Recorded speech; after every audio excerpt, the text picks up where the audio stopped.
feel the blood creeping up from the heathens. Got will, got fight, got pride, got reason. If they wanna go eat, then you know I'm gon' feed them. If you're coming for me, hope you're ready for a demon. I got eyes in the back of my head, I'm seeing. Take me for granted and you know I'm leaving. I'ma take what's mine with the webs I'm weaving. I could take this crowd from seeing to believing. Got a taste for blood and my tongue keeps bleeding from the words I spit. So sharp, so freezing, so cold. Behold, frostbite they feeling. I could tear you apart or I could go heal them. Don't believe in fate, don't believe in ceilings. I just need a taste and my mind starts peeling. I don't pace myself, I grind on kneeling. Got lust for change, I just love the feeling.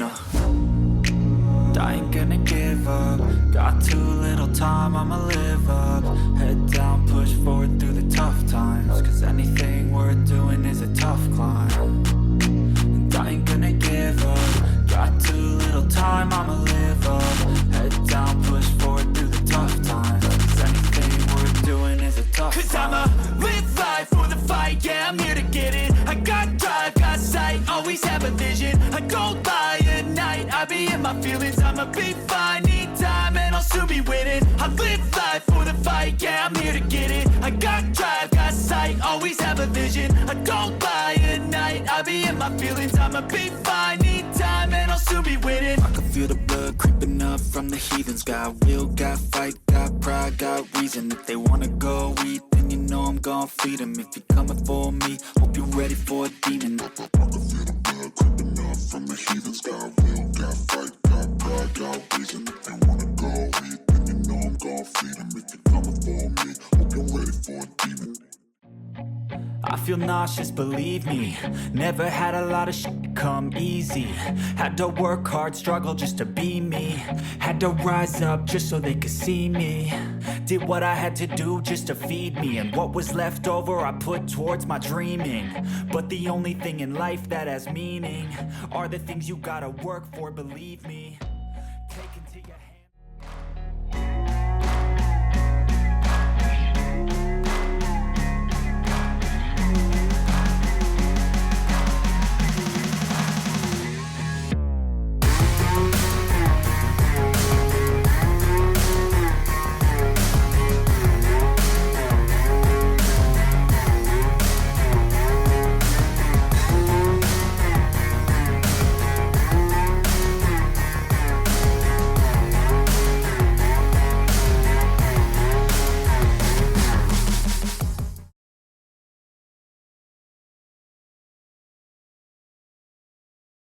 Hey there, Armor here. Welcome to a brand new Armavation conversation. Today I'm here with a talented individual. He is a content creator, a 3D artist, and an animator. I welcome you, Impulsive. Is it Impulsive, right? Or is it Impul 5? No, it's impulsive. The five Impulsive. was taken. I mean, the S was taken, so I just went with the five. Oh, okay. Gotcha. All right. Well, thank you, Impulsive, for being here for the first time ever. You know, I appreciate you taking the time out of your day to do this. And you mentioned you're doing one of my favorite artists, model BK the Ruler. So I really appreciate that too. So yeah, Mm, thanks for being here. no problem, no problem. Before we get to our main topics, I like to ask my guests, human to human, how are you feeling? 2025 is around the corner, so have you have any like highlights or accomplishments this year? Highlights. I guess I kind of got to work with more not not more notably named like people in the field that I work in. So like Platform Max, I got to work with. Um, that's like a big one because I've been watching it for like years, and uh, I don't know. I started doing 3D art primarily to like be used for streamers, and like having it be used for streamers kind of like pretty enjoyable at least. That's dope. Yeah, I definitely want to ask you more about the project you did with Max later on in this conversation. But if you guys are watching this right now, Impulsive is working on a just a like head sculpt, right? Or are you doing a little bit of Mm. the top or just the head, right? Pretty much just the head and then hair and eyes, more Gotcha. or less. Okay, so he's working on a BK the Ruler, one of my favorite artists out there at this time. And he's gonna be showing his process while he's doing it as I'm asking him questions and stuff. So you guys get to watch along and hear. So All right, so let's get started on the main topic about your journey as a 3D artist and animator. So can you take us back to a time where you realized like 3D art and animation was the direction you wanted to go towards? Like how did this passion of yours develop into what it is now? So basically, I don't know if you could probably check on my channel. It might be there, but I started off editing. That was like my main thing. I didn't do 3D art. I didn't do animation or anything. I just started off doing like AMV edits for like anime and all that stuff. Hmm. So that was my passion at the time because I was in college and I think no, COVID didn't start yet, but I was in college and I was just kind of bored sometimes. So I was just like, yo, let me just do something interesting. So I got into editing.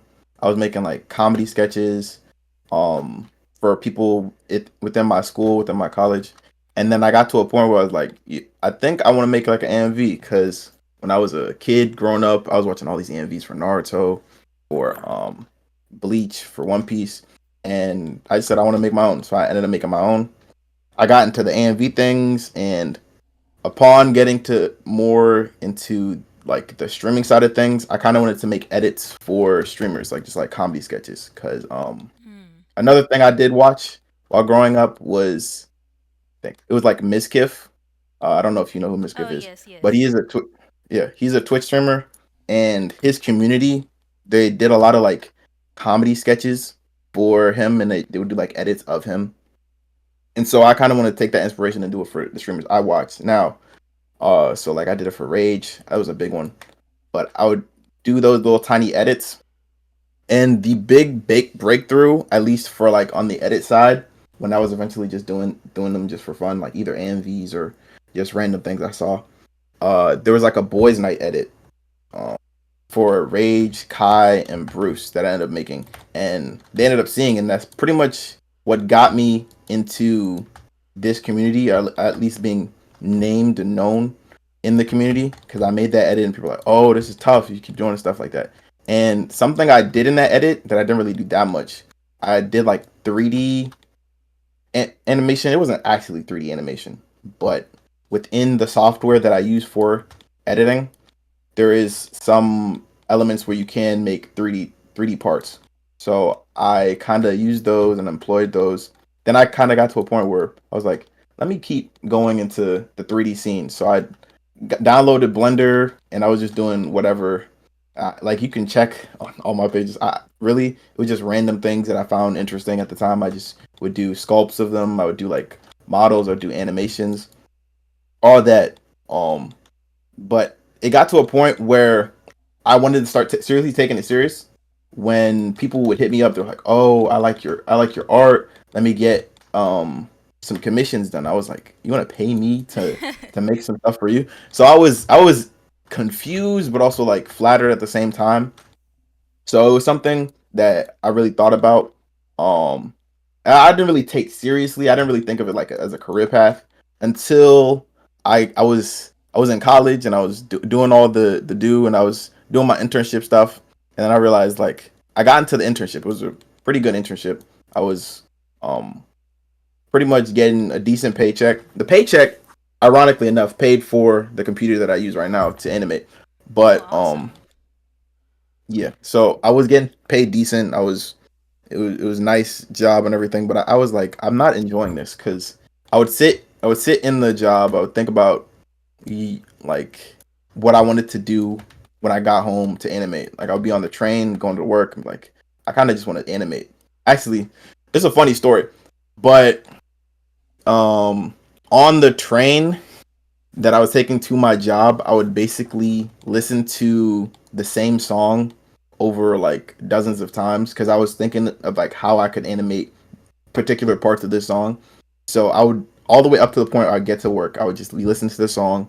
I'd leave work, I'd be listening to the song. It was various songs, but a lot of the time I would just spend primarily all my day thinking about animating. I get home, I'd be tired, and I didn't want to animate. So I was like, do I really want to keep doing this for the rest of my life? And I just thought about let me start taking it seriously. So I kind of just like strapped down and just started doing commissions for money and started practicing more. And it got to basically where I'm at today.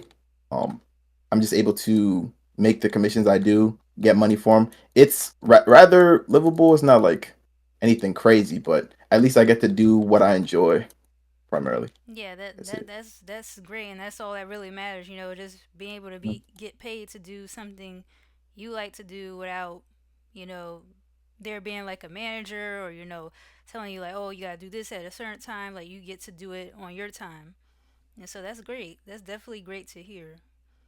How did you how did you originally like feel? Being able to, work for some of the well-known, content creators and streamers out there. Like when you were first joining those communities, did you feel like welcomed, or you kind of had to like, you know, make a way to build yourself up? Um, the thing is, like for those communities, I kind of was just like already a part of it, and Okay, so gotcha. that was like the big thing. I think if anyone wants to make like content for the streamers, either you have to be a part of the community already and just like know ways where you could fit into the community, or you just have to kind of be a certain you have to do a certain thing that catches the streamer's eye, I guess is the best way to describe it. But I was more so the former. I was just already a part of the community. I was already doing things for the community. Mhm. So for example, before I even got to work with Max, let's say that I was already making like videos pertaining and being a part of the community. So I never made stuff for Max hoping or not hoping. Like I can hope, but I never made stuff for Max planning to work with him. I think Right. is the best thing. I never did it in like a facetious way. I was just making it because I enjoyed the content. That was the big thing. Uh, and then because I think at least from my philosophy is that it kind of like bleeds over. Like if they can see that you enjoy the content, if they see that you're already a part of the community, it doesn't matter really what type of community. It could be like a TV show, like a streamer, anything. If they see that your passion through like your art, it'll like kind of show more than just trying to do it just to be facetious. Right. Okay. Like real genuine. Okay. Got you. Mhm. So you mentioned how you got into first you start off with the editing, doing edits for people, and then you slowly made your way into modeling and animation. So why do you think overall you gravitated more towards like 3D art and animation compared to just like, other artists who just do like traditional art or just digital art? What was more appealing about, I guess the modeling and animation compared to just more traditional art? I think at least for sorry, at least for 2D art, if you had like an upbringing where you kind of worked on 2D art a lot, if you had like a that type of upbringing, or if you had that type of background where you were constantly drawing, I think like traditional art and going into traditional art and doing all that works extremely well because I've seen a lot of artists. I'm mutuals and friends with a lot of artists that have like just a traditional art background. Like they do 2D art, they do 2D digital art, and they are amazing artists. And the avenues that they can kind of find success, they're not the exact same. I would have to find success, but there are all avenues for an artist to find success, no matter 3D or 2D. For me personally, I didn't have like a 2D artist background.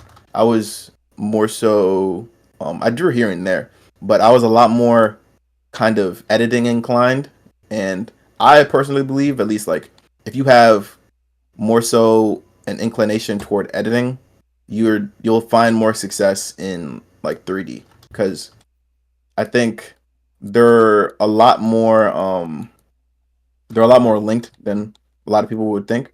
Mm-hmm. Because a lot of 3D artists they have to just the magic between behind a lot of 3D art is a lot of editing or a lot of just understanding how um something should look in like a editing platform and ways you can manipulate those. 80%, not 80%, but a good portion of the job is just making sure it looks good. That's it. So if you have that background in editing, you can have a decent jump into 3D. Interesting. But that's primarily why I went to it. Yeah, I didn't think about that either. Like a lot of people that edit things, they could see things from different angles and perspectives and use different transitions and effects. They could they could segue into that, which I didn't think about that until now. But yeah, that's cool. Okay, so when it comes to your like, you told me this before recording, but what tools or softwares do you use to create your models and your animations? And how long did it take you to learn on these applications? Mm. Okay. So primarily the one I do work with is Blender. So it's a 3D software that's free, open source. Anyone can download it. Anyone can get started on it. Um, Primarily the reason why I got into it was because it's free. There's a lot of software that, while although like industry standard, for example, Maya, um, it's industry standard, but it costs a lot of money and it's kind of like hard to specifically learn off the rip. I would say out of a lot of uh out of a lot of 3D software, Blender is relatively easy to learn. Some may disagree, some may agree, but it's easy to learn on top of the fact that it is free. So there is that. Um, another another program that I do use is After Effects. It's basically just an editing software. You don't have to use After Effects if you do want to get into 3D, or like make 3D animations. You don't have to use After Effects. There's a lot of 3D software. There's DaVinci Resolve. Not 3D software. There's a lot of editing software. There's DaVinci Resolve. I can't think of any others. I just use After Effects. Um, my school had a whatchamacallit. We got After Effects for free when we were at my school. Oh, It okay. was just a part of like the package. So I ended up just downloading and using it. That's another reason. Everything that I've done, at least in my art journey, kind of just came out of like convenience or kind of happenstance. Is kind of funny if I think about it. Um, but that's pretty much it. Those two I use. I use Photoshop sometimes if I need to tweak some textures. Uh, there's two programs that I also use. There's a program called Substance Painter that I use where it kind of makes it easy to texture a lot of the models that I use. Um, it's very expensive as well as Photoshop and After Effects because you have to buy them either separately or with a suite. But I wouldn't recommend anyone who doesn't have the money to do it. Um, so if you want to go for a free version, at least for Substance Painter, I know Blender has a program. I don't know if it's free, but I know it's cheaper than Substance Painter. Blender has a program someone ended up making. It's called UCU Paint.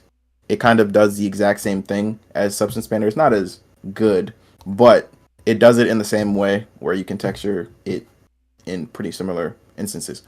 And the last program I do use is called Marvelous Designer. Um, it's a program that a lot of fashion designers use for like making clothes online. But I end up using it for the similar thing, just making clothes for my 3D models. Sometimes they have to be a little more detailed, and it's harder to do that in Blender. But fashion Marvelous Designer makes it easier. Okay. And I'm sorry. What was the software you used to do your animations again? For animations or for texturing, Just specifically animations to animate. just animations is Blender. Got you. Blender Okay. is all encompassing for 3D art and animations. Okay. And you mentioned all these different terms like rendering. There's lighting, clothing, all these different things. Can you kind of like to educate others who don't really know anything about 3D modeling or animation? Can you break down the simple steps or the vocabulary terms, from Mhm. start to finish when you're building these models? Okay, so I'll just start from start to finish, basically the Mhm. process I do. So there's modeling, which is essentially what I'm doing right now, modeling slash sculpting. Um, there's different ways to model. You can model through sculpting. You can model through um, kind of placing points. They're called vertices within the program in 3D software. Placing points point by point or faces face by face to make a model. There's those two avenues. There's more avenues, but those are the primarily ones that people do use. Um, on top of sculpting slash modeling, there is, let me think, retopology. I could explain this. This is a little more complicated. Mm. Retopology is basically, I don't know if you're showing the screen, but if you look at this, it's a lot of points. These are called vertices, but it's a lot of points being used. And the more points slash vertices you have being used by a model, the harder it is on the computer to render out. Not, let me not use render, to basically move the model. It's more intensive on the computer to move the model in your animation. So you want to reduce the amount of load on your computer as much as possible while also maintaining the shape and form of said model. That's the primary purpose of retopology. So people, after sculpting, they retopologize the model in order to make it easier on the computer, easier on the animator to actually move the model. After retopology, a lot of the times they do texturing. So texturing is basically just the way a model would look. So the skin on a model, um, like the leather on some clothes, rubber on clothes, they all have a different type of look based on the type of texture that they have. So the purpose is to find the best texture that fits what you're aiming for. There's that. Mm. Then after texturing, there is there's a couple other things, but texturing, then it comes rigging. Rigging is essentially just putting bones on a body in order to make it move correctly. So on a face, for example, you would have the eyes would have some bones that move, the nose would have some bones that move, the mouth would have some bones that move, the eyebrows and the forehead would have some bones that move, all in order to give the illusion of this model is actually alive. So that is the whole purpose of rigging, to make it the most like alive feeling as it can, through the use of like 3D bones and all that. Now after rigging, you would go to the rendering side. So the rendering side has a couple of things that goes through the process. So you have just the in general your renderer that you go through. So there's in Blender there's a couple different render engines. Some engines work better than others. For example, if you want to make something more anime-esque, something more stylized, you would probably render in Eevee. If you want to make something more photorealistic, something that looks like something that looks like it exists in real life, you would use cycles. Okay. Uh, so there's those two things. Now, among those two render engines, there's a bunch of different things that you would do in order to bring out the best um, scene for either of those renders. So there's lighting. There's some lighting that works in photorealistic renders. So for cycles, there's some lighting to make it more natural looking that could work. That's that one element. There's shadows as well.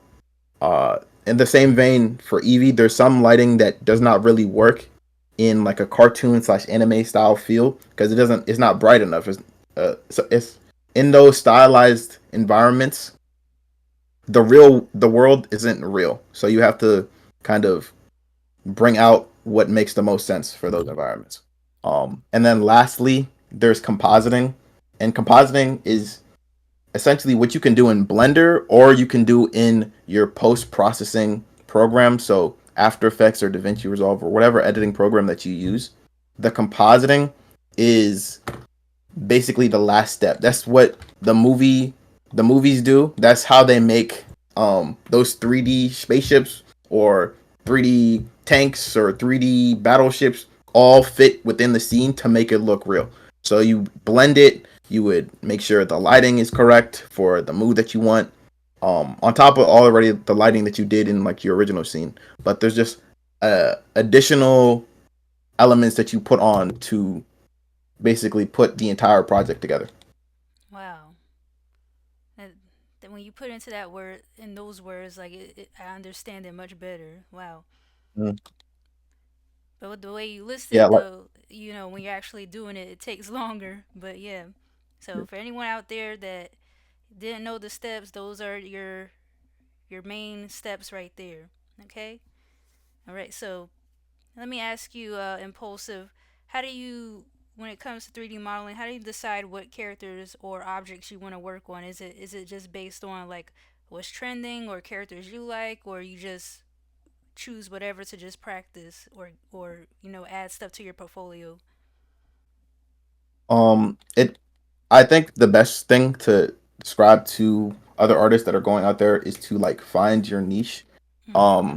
Aside from like the things you work on to practice, like you mentioned before, like all artists practice for references.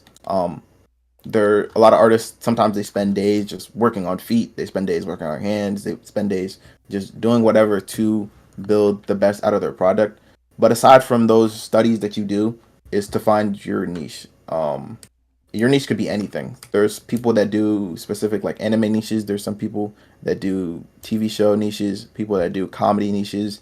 Anything in those world can be your niche as long as you find it, as long as you excel into it, you can find like your place within the art world. My niche, at least for me, is more so like the streamer side of things. So, um when I was first starting up, at least like doing like art and just in general like comedy things, for my channel, I found that like not a lot of streamers have like their own person, not personal, but like a person that does kind of like comedy sketches of their work or does kind of like animations of what they do in real life. And I found that there's like a lot of comedic elements that go unnoticed, so I kind of wanted to bring out that for the streamers. So I was already within the community, and me just doing those things for the streamers kind of just makes the most sense for me. I can have like the inside jokes because I'm already a part of the community. I can do all the things I do since I already know what's going on within the community. So that's just what it works for me. Aside from that, like aside from what I found success in, I do want to go more into like anime. Like I do enjoy anime. It's just something I enjoy. So if I do want to segue into something that I may not have like the audience for, I think like the best thing to do is to just kind of like slowly introduce it to other people or just like market it as like a second channel. Um, I think is like the best thing you can do. So I'm probably gonna end up doing. Mm-hmm. Is just to you don't want to fragment your viewer base. I think something is that a lot of artists need to understand. You don't want to fragment your viewer base. Mm-hmm. So primarily what I'm gonna do is just stick with what I can do, but expand on it. So let's say, for example, I've worked with Max already. I've done animations for Max. On top of doing animations for Max, I would just do them for more streamers to expand the audience um, that I already have. Just it's an expansion rather than a like fragmentation of what the audience already enjoys. Say for example, like I enjoy I don't know like One Piece or something. The people that watch like Blackboy Max or Your Rage might not enjoy One Piece. There's probably a lot of people that do, but uh, there's some people that might watch those things rather, or they'd rather watch like the streamers over like some anime thing. Mm-hmm. And in that same vein, if I got a fan base from like anime fans or something, they would rather watch the anime over the streamers. So that my view is just kind of like split it up, Mm-hmm. find the things that correlate the most together, and excel upon the topics that you already excelled on. Yeah, that makes sense that you said that because I was gonna my follow up question was gonna be related to like how do you build your own brand, your own brand and your own style apart from like the streaming world, and you just mentioned that Mm, right there. So yeah, so you're looking more to just kind of like extend what you already built your like support group based on. So okay, mm. okay, so Yeah, yeah, I go can ahead. expand on the like that question. Yeah, you can go So ahead. like aside from like anime, for example, I mentioned before, I do want to basically make not the specific channel, but I want to make the channel be like a general hub of like kind of like pop culture. I think a good inspiration for a lot of artists could be like Meat Canyon, because it got to a point where Meat Canyon can literally make a video on anything, Mm-hmm. and people will watch it simply because it's Meat Canyon. So, once you find a way for people to enjoy your content and not watch your content for whatever subject matter that you're making, and rather more so for you, then you found like your niche, or like your niche has been completed. So that's, I think, is like the end goal for a lot of artists. Yeah, to be able to have content out there because people actually support you besides like, Mhm. oh, they made this video on this famous person I like. I'm only going to watch these type of videos. Okay. Mhm. Yeah, cuz some people fall into the trap where they're just like creating a bunch of stuff, like maybe celebrities and stuff like that, and then if artists stop working on drawing famous people and they start drawing their own characters, it's kind of like some people in their community might dip, so Mhm. yeah, it's about finding that balance.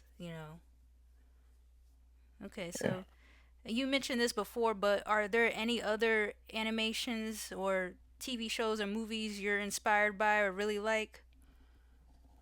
Um, I think there's a couple. If like, because I'm aiming at least to kind of be more consistent with my channel. But if you watch like the videos I've been inspired by, you could see a lot of Ed and Eddie cartoons.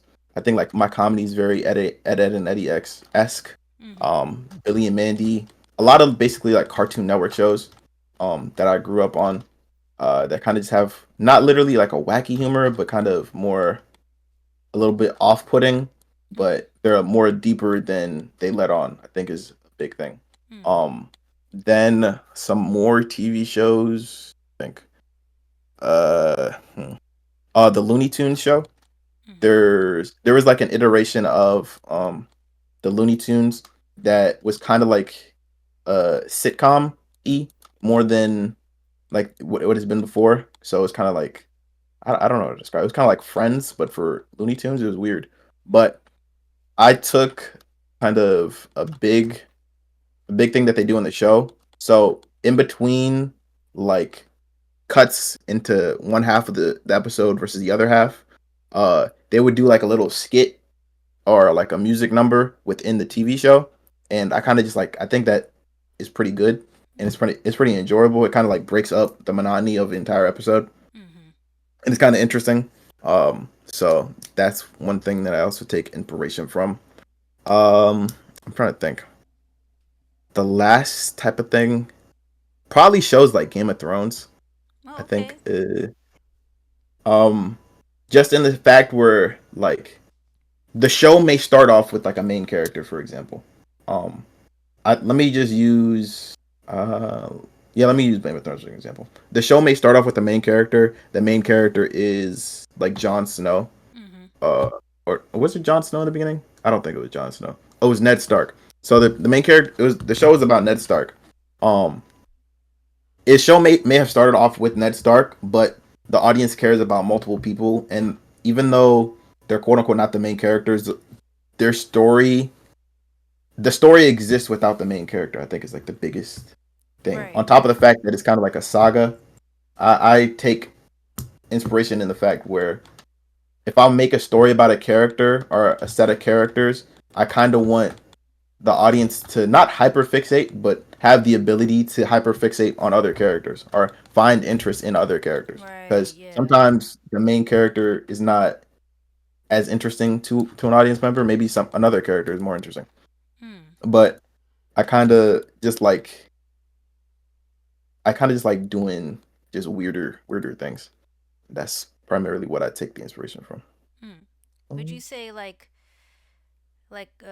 I guess shows like well, SpongeBob, I'm sure you know. I think SpongeBob does a good job of like making sure the other characters are mm, like the supporting cast are like interesting as well, like Sandy mm, and Squidward, Mr. Krabs, like Larry the Lobster, like all these characters that we know, besides just SpongeBob and Patrick, or Squidward. They're able to, in a way, make, like you said, the other characters exist without just only SpongeBob, and those other characters help, I guess, define in a way what SpongeBob is about, like their relationships with SpongeBob and Patrick. So that's Yeah, one of the I reasons. like. Yeah, I like what SpongeBob does. Another thing I do like about SpongeBob is that the perspective of a character can change, like as an audience member grows. Because I know, like when you're younger, you're thinking like Squidward is like he's kind of like a worry wart, or he kind of just nags too much. But as you grow older, you start to relate more towards Squidward. Mhm. So I think stuff like that is interesting. Yeah, yeah. You gain a different perspective as you have more experience in your life and you get older. Yeah. What's your thoughts on like some of the Pixar movies? Do you like the way they model their characters? I do like the way they model their characters. The only thing I say I don't like as much is that at least I think like some of the newer ones have been better about this, but I would say like the stylization Mm-hmm. for a lot of the Pixar movies kind of is too similar between the movies. I would Mm. say the ones that kind of like don't do it as much. No, no, I'm thinking about DreamWorks. I think that's why I like DreamWorks a little more than Pixar, Mm-hmm. because Pixar, their stylization is rather consistent between the movies, but DreamWorks, they kind per project, the project feels a little different, at least look wise. Mm-hmm. Pixar, I think, used to do that, but as they've gotten more mainstream, I don't want to be like the oh I hate mainstream or whatever, but as they've gotten more mainstream, I feel like they've gotten a little more standardized, and Okay. I feel like the standardization kind of messes up the stuff. But they're not bad movies. They look really good. Right. That's just my one gripe about it. Yeah, I say the best modeling I've seen. In my opinion, I always say number one is like the first Incredibles movie. Like I Mhm. really love the first Incredibles movie. But yeah. Okay. Yeah, Okay. I like a lot of their older movies that I Okay. grew up on. Yeah. Yeah. All right. So let me ask you, in your opinion, what do you feel is the best thing about being a 3D artist and an animator, and how do you think 3D artists and animators play an important role in our modern society? Okay. What's the best thing? I guess the best thing about being an animator, at least even a 3D artist slash animator. Let me go for animator because I think that's what I aim for a lot. I think the best thing about being an animator is kind of just like having the freedom to put your own interpretation on whatever you do. Because I grew up a lot of the time kind of just making random whatever just in my head or just doing whatever. Because I would get there. Let me think. Let me think of a story. Oh, I know. So there was a TV show I used to watch a lot. It was called Slugterra, and so in order to kind of like play with the characters more, maybe I didn't have like enough money to get like the toys, or they just didn't have any toys available. I ended up getting like my old Yu-Gi-Oh cards or like old Pokemon cards I didn't really care about, and then ended up making like a trading card game to play with my brother. I forced him to play with me, but stuff like that is kind of like bringing to life your own vision and stuff. I think I find the most fun, because I think I spent a lot of my time thinking of a lot of scenarios, and the ability to just make the scenarios after thinking about them for just like a couple of days, I find the most fun. Okay, okay. And then the second part to that question, if you were open to answering, how do Mm, you think like animators play like an important part like in our society nowadays? okay. Um, 3D animators play an important role in society because I feel like at least nowadays. Okay, let me make the most sense. Okay, so 3D animation back in the day wasn't bad, but in retrospect, we can see how much more the technology has advanced. So as more technology advances and computers become better, it's a lot.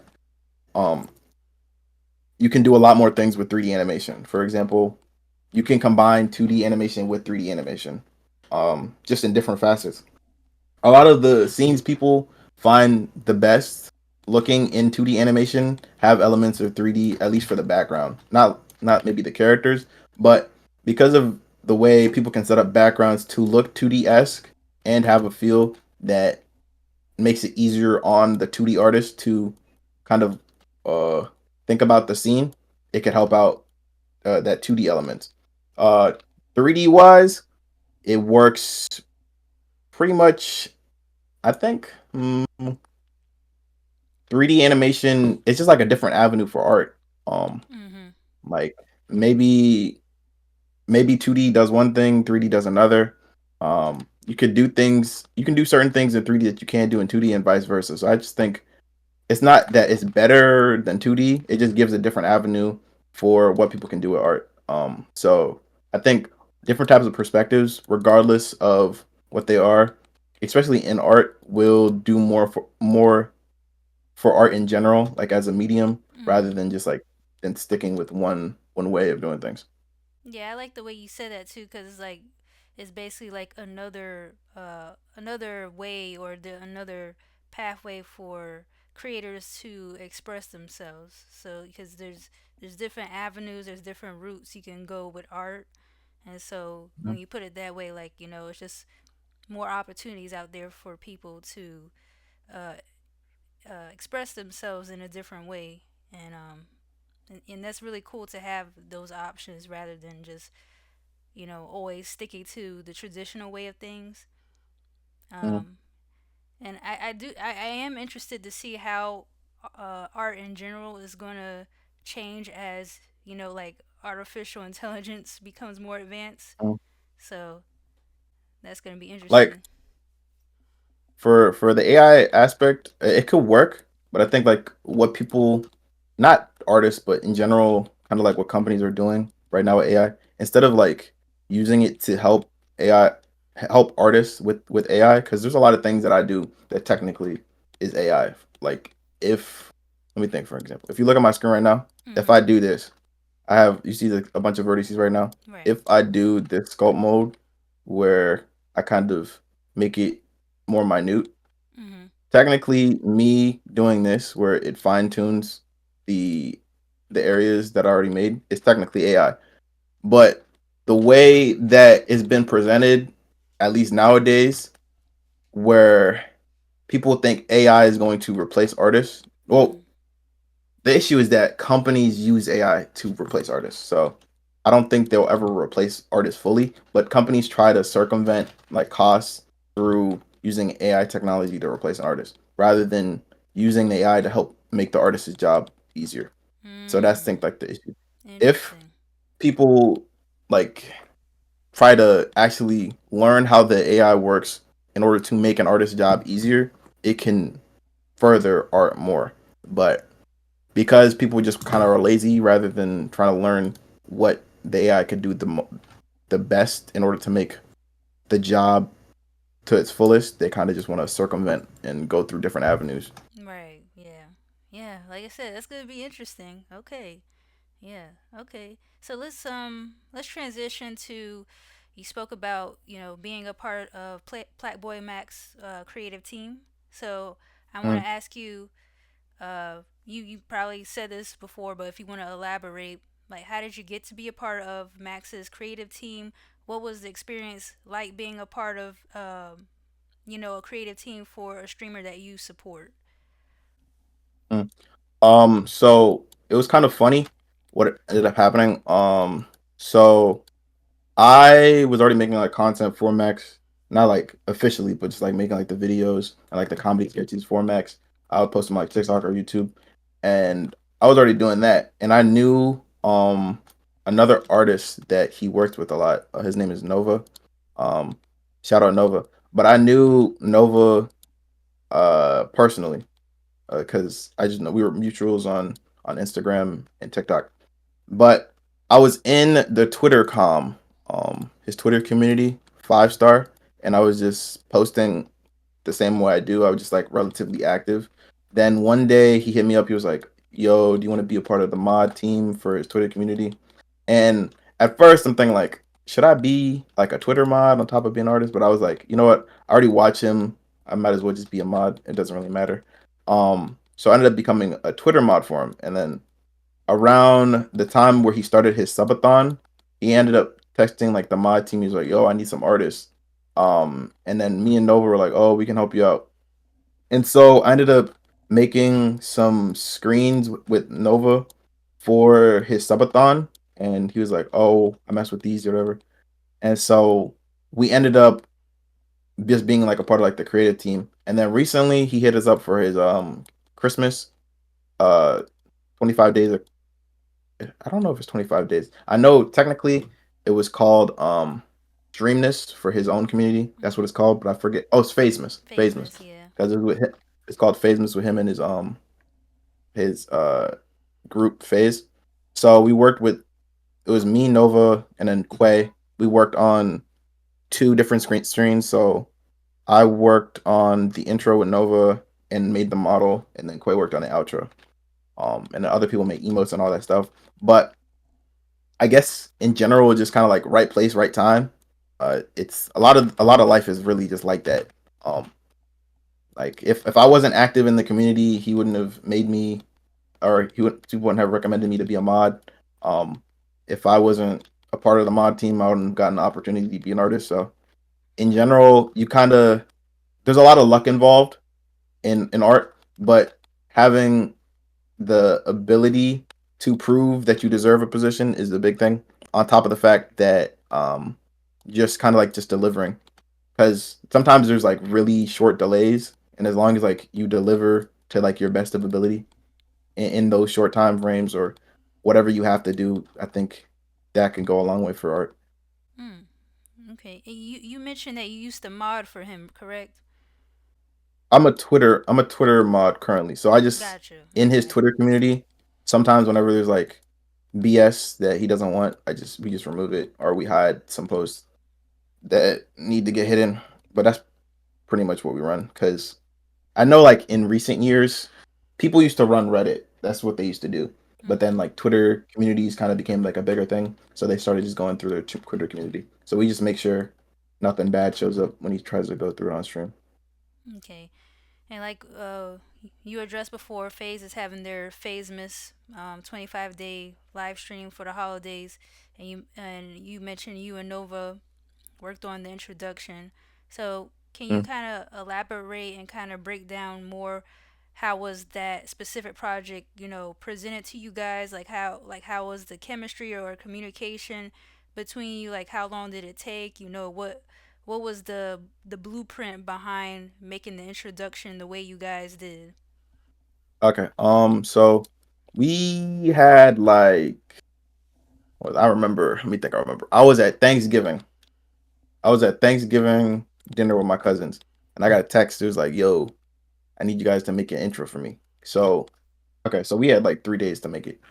So I got that text, and we were like, "Yo, I need an intro for the December whatever." So we had like 3 days to make it. So luckily, what we were planning for, we were going for like kind of like the Snoopy kind of Charlie Brown esque feel slash like Adult Swim kind of like stop motion look. Um, that's what we're primarily aiming for. So I had already had a model that was kind of decently useful for that. It wasn't the exact model we needed, but it was a nice start to it. So I kind of just built upon that model and then made it like made it look more like Nor. So there's a kid within Max's community. His name is Nor. He's notorious, infamous, if you would. Um, but everyone in the community knows who he is. So I made a little model of him with like a Christmas hat and all that stuff. And as soon as I made that model, it took like a day or two, but I made that model and I sent it out to Quay so he could work on the outro. But me and Nova were working on the intro. Um, so Quay and Nova, they specifically each set up their own environment scenes. I worked on the model. Uh, so having one person work on another thing while I did this other part made the process a lot easier. Um, so I had the model. I sent it to Quay. Nova sent me the environment, and I animated the first part. Within the animation that I ended up doing, I had to basically hurry up for the second animation because the first one was rendering too long. It took way too long to render. It took like 7 hours, a lot longer Wow. than I thought it would take. But I think not seven. It was like 4 or 5, but it took way longer than I thought it would take. On top of the fact that he went live a lot earlier than we thought he would go live because he had to go live with the entire group. So typically Max goes live at like in the PM for EST, but he went live in like kind of afternoonish time. So we had to hurry up and get that done. So what ended up happening is that I had to send Nova the file that I had to animate for the second scene, and he had to render that out while I was running out my scene, and those were going like fast back to back. And then I had to put it all into After Effects, render it out, and then send it to Max. But the process was hectic, but it was a lot easier because there was another person to rely on. Like if I was by myself and I had to finish that scene, I wouldn't have finished it basically. And how is that feeling? Like, okay, okay, so you and Nova did the intro, Mm. and then afterwards you sent the Nor model to Quay, correct? Wait, I sent the Nor model to Quay like way earlier Way before I earlier, worked on the intro. gotcha. I didn't want him to have like lag with us. He himself didn't get to, from what I heard, he didn't get to finish like everything that he had planned to, but we just did what we could in the timely manner. Okay, and so what was like what was it like once you guys completed it? What was the feeling like? Was there a sense of like, you know, excitement? Was there a feeling of like being relieved, or did you guys get like compliments and stuff? What was the feedback like? Nah, people messed with it. The feedback was pretty good. People liked it. I wanted to do a little more than what we did, but it's fine for like what the time frame we had and like everything that we could do. So Hmm. I'm my own biggest critic. Like a lot of art, like a lot of other artists are their own biggest critic. But from like the feedback I got, they were like, "Oh, this is nice," because basically, as long as I got like the general vision of what I wanted to come out, I'm happy with it. Um, Hmm. every single project I work on, I think I could do better, but I have to like go against that little part of my brain that's telling me that.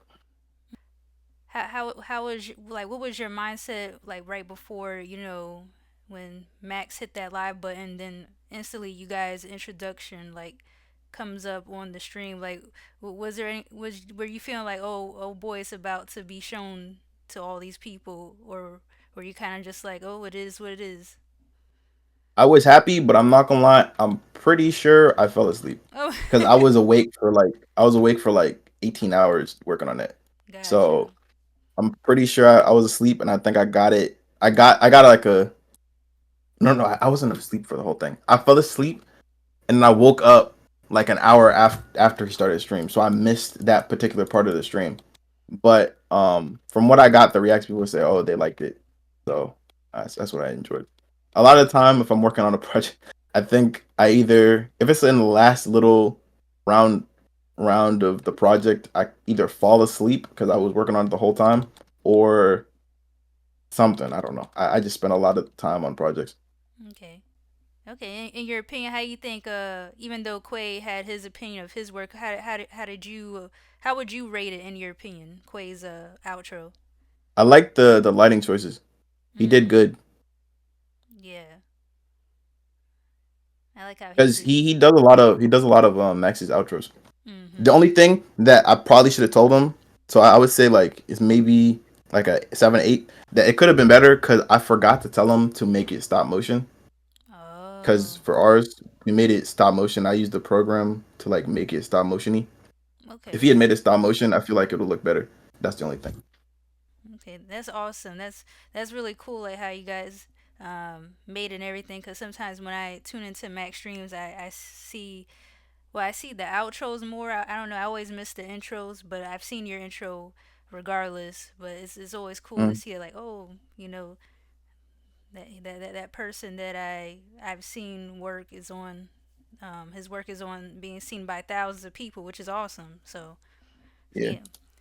Okay, so his intros. yeah. Oh, okay. You No, can go go. ahead. I'm No, I was sorry. just gonna say he spends a lot more. Whatchamacallit? He spends a lot more time on his intros. No, he spends a lot more time on his outros because Hmm. his intros he just kind of wants to get to like the music and all that stuff really fast. So that's just from what I've seen. All right, Impulsive. I want to transition to like every time I have an artist come on here, I like to go over some of the top their top art pieces that they made. Some of the ones I personally like. So I want to go over there's three of them. So the first one I really Mm-hmm. like of yours, you did this a while back, but it's the Plaque Boy Max reacts to my animation. Mm-hmm. um, what was the inspiration behind this? Did like Max really have that reaction in real life, and you just Oh yeah. animated it, or what? Or did you just create this all from scratch? Like, what's the context behind this?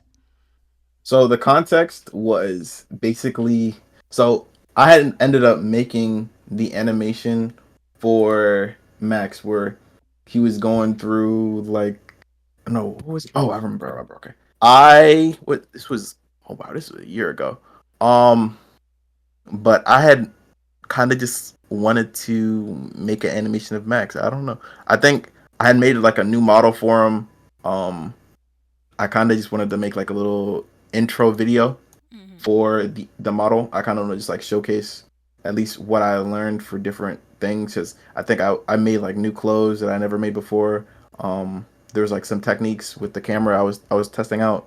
I kind of just want to just test myself in I the think it video, was the but I one ended where he's like sitting down at his desk reacting to a video. yeah. So he was reacting to this video Gotcha. Okay. specifically. Gotcha. Okay. So I had made this video and I put it in. I put it in the Twitter community. I think I put it in the Twitter community. And he ended up seeing it, and then he was reacting to it. Let me see if I can find like the actual clips where he was reacting to it. I was. Let me think my inspiration. So there was this meme. Hold up. There was this meme. It was like reacting to me lying. This one. So this video, this like I think this was like the biggest inspiration for me to make him reacting to a video of himself on some funny Oh, stuff. okay. So this meme was like reacting to me lying. So I was like, what if I made an animated reaction of him reacting to me? So I was like, let me do that. But Okay, okay, 5-star city. Okay, so I don't have no eyes. So you drew me with no eyes. Okay, yeah. I think I know what it's gonna be, but let's keep it pushing. So you got me standing zesty. This got to be on purpose. I'm gonna keep watching, bro. Just 3 strikes you out. Why my mustache so fragile? Where the what? My dreads look stitched on, bro. This some like they velcroed on or something. What the? Why I'm He's looking at his balding, bro? lips. I just got yeah, a giant bald spot, no dreads. The dreads couldn't reach there. Hairline accurate. But you got this looking like Usher if he had curls. yeah. Like I had already made this model of Rage from before because I was working on stuff for Rage. I think first because through the different iterations of like models I was working on. This is kind of like the final iteration of Rage, but I was working on like Animal Crossing. That's the one I think I started off first. It was like an Animal Crossing version of Rage, and it just kind of evolved to this. Okay. But I wanted to like combine them. At the time, people were like, "Why is Rage in the video?" It kind of makes more sense now with them like being a lot more friendly and like them being a part of Phase. At the time, it didn't make much sense. It kind Right. of just worked out that way, so it was kind of funny. Hold up. Make any sense? I'm tired of you, bro. You feel me? I was able to bear everything up to that point, bro. And impulsive, that was something nice, bro. Next time my hair is just my dreads a little longer, more magnificent. Make my face like a little better looking, more athletic, a little taller, and we're good. But that was pretty good. But this is like basically my mascot for the channel. Oh, Uh, okay. I got it. It was inspired off of. Oh, that's another TV show I like. Code Name Kids Next Door. So it was inspired a little off like the Code Name Kids Next Door character. More athletic, a little taller. Now, where's my nipples, bro? Come on, bro. You making me look inbred. Where's my nipples, my?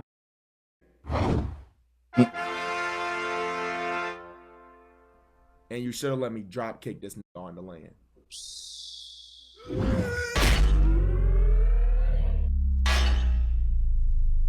A fun fact I don't think a lot of people know. This Where's clip my nipples? where he's asking about his nipples is from another video I ended up making. So, but I Oh. just combined it. I combined it to make it fit better. He reacted to another video, but I don't want to make like a whole extra video. But I think comedic wise, it make more sense to figure. Was that like Skull when he's when Rage is getting kicked? Is that like inspired from Mortal Kombat? This part was inspired by Mortal Kombat. Okay. The kick part was inspired from another anime I watched, but this kick part was Mortal Yeah. Kombat inspired. I think I found his reaction to it. Okay. 5-star city. But I ended up cutting out like the entire part because I didn't want it to get copyrighted, and also I don't want to just like do a rehash of the exact same video. So I just kind of cut up to the parts where he paused at. Man. Accurate. Oh, they were saying. Oh, that's what it is. Oh, they were saying like, "Where's my eyes?" 3 strikes you. So you got me standing zesty. This got to be on purpose. I'm gonna keep watching, bro. Don't just. Let me see what I think I know what it's gonna be, but so you drew me with no eyes. Okay, you know what? because the inspiration around the no eyes thing was kind of like those Pixar movies and animated movies where he has like a very bushy brow and like it's Yeah. like a low brow and they cover the eyes. That was the inspiration. And then his eyes show whenever he's talking to the girl. So I went with that. I think I have another. My There jaw should be another was clip. physically hurt, bro. Oh, I had to this walk off screen. this was it. My jaw was in pain, bro. So I made Yeah, bro. another I just thing. don't lose, man. What the fuck's a This was last year. Look. Wow, this was last year. It's crazy to think about. But I made like a kind of like an intro for their Ox battle that Rage and Max did. It was like something for that's made randomly, but it was inspired based off of the John Cena Rock intro.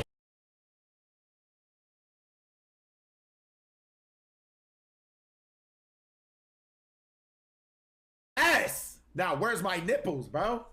Come on, bro. You making me look inbred. Where's my nipples, my?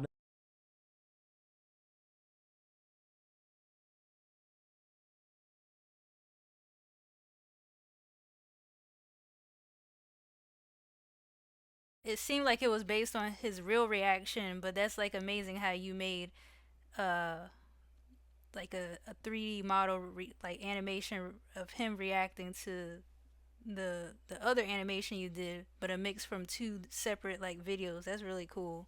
Yeah, And how long did that take? that one was low key. Didn't take that long. I'm not gonna lie. I think the turnaround was pretty fast. Let me check the dates. The date here was November 3rd. I released that one November 3rd. I released this one September 30th. Wow, was that 4 days? Oh, no, that's a whole month. I'm done. It's October, but it was like pretty much a month turnaround. Okay. It didn't take that long. It only took long because I had to basically recreate his room from scratch, and I didn't make rooms before. Like I never really like made rooms, so I just remade his room from scratch. Um, I had to make like a new version of his model a little bit, so I had to do that, and then I had to make sure rage was properly correct. Other than that, it didn't really take that long. It only took long because I was probably just like stalling or getting lazy or something. Okay, so the next one is still in relation to what you do for Max Streams, which I like. You mentioned this before as well, but the compilation of the intros you made for when Max has certain events, like I Mm. think the Love and Cash, and then the rapper like This one, these ones. yeah, yes. So how long did those intros takes, and like how important are they when it comes to your portfolio? I think. Okay, so for how long they took, Mhm. each one, it honestly depends. This one took like a day ish, because it didn't really take that much longer than normal. This one took a couple days because it went through multiple iterations. This was the first one we ever did because we worked on a team. We had like a concept designer, Ghosted. He was pretty much doing like a lot of concept design for it, and it was me, Ghosted, Beals, Nova. I don't think Quay was on that team, but it was me, Bills, Ghosted, and Nova that were working on it. So Ghosted would create the concept designs. He pretty much came up with this concept design, and I just made it like 3D. He didn't do all of them, but he did a good portion of them when we were working on it. He did the concept design, and we had to come up with different iterations that made the most sense. Once we got down packed for like what Max wanted through Dremo, then it was a lot easier to go through and figure out each little section for the intro. Because this one took how long did this one take? A couple of days, like 2-3 days. This one, but Nice. it only took that long because I was doing like multiple hands, like this part. Yeah. And then there was this one.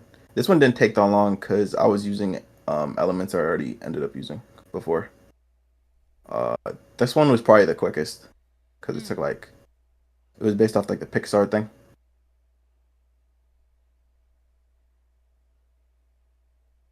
This one took the longest because it had actual humans Yeah. probably. But this was the 5-star court, and then this one wasn't used, but it was for Cash's 1v1, and it was like because he either goes top of the key or in the paint, something like that.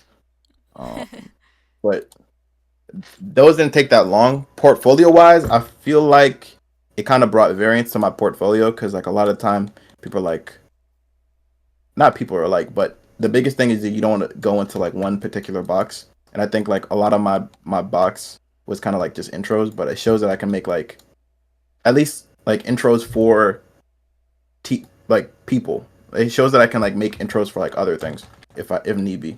So I think that's the biggest thing that it brought That's for my really cool. portfolio. Are you currently like gonna make future intros for Max, or you have any? Um, there's nothing planned Mm. right now. If he does, like Max is more spontaneous than other people. Like he plans a lot of things, but there's a lot of things that he's more spontaneous about. So if he hits us up, then we'll know. But he'll typically let us know. He uses intros and animations a lot, so it just depends on what he wants to do. We just have to wait and hear about it. Okay. Okay. Yeah, that's real cool. Okay, so the last one I want to talk about that's one of my favorites. I know it's the older one you said it's kind of outdated, but the Ice Spice model you did, Mm, uh, it's yeah, it's outdated, but it's still recognizable because you know it's her, the outfit she had in the Munch video. Um, mm. so in your like, why did you like decide to create Ice Spice? Was it just because she was coming out and it was kind of popular at that time, and like what was your vision behind creating the animation, and having the music audio alongside with the animation? It was a bunch of things. Primarily, like you said before. Oh, I messed up here. Primarily, what you said before. She was kind of just like the hardest, hottest artist out Mm-hmm. at the time, at least female artist wise. And I think what I wanted to do was like push myself. I do a lot of things where I want to push myself, uh, rather than just like stay in my comfort zone because I don't really like staying in one particular comfort zone. But I wanted to push myself because at the time I didn't excuse me, I didn't make any female models. Like I never had made a female model before, so I kind of wanted to just like push myself and do it. And at the time, iSpice was just like a easy thing to like segue into. It would get clicks on TikTok. That was when I was big on TikTok, so a Mm-hmm. lot of my progress, at least, I was kind of attaining through TikTok or attributing toward TikTok. So I was just going for whatever would bang on TikTok the most. Mm. So Okay. I went with Ice Spice. I did enjoy her music though. I Yeah. wouldn't say I enjoyed as much now, but during Mm. the time, yeah. Okay. Okay. Would you ever consider doing like a updated one, like maybe with Yeah. the long Uh hair? yeah, I'll make models of pretty much anything as Mm. long as like I enjoy them to like a relative degree. I don't really care. I think kind of pushing yourself to do things that you may not normally do, as I said before, is probably like the best way to grow as an artist. Mm. So I might do an updated version. I never know. As of right now, is it in the plans? And I don't know if I have the time for all that because I have to do like personal projects and projects for commissions and all that. So Now, I wanted to ask you this too because I just thought of it, but I know, like, Fortnite does. Fortnite did a model of her character. I just wanted to know what are your thoughts on like when you see Fortnite's like skins and characters and like how do you think in your opinion do you like the models that Fortnite uses? yeah, I like Fortnite models. They're pretty good.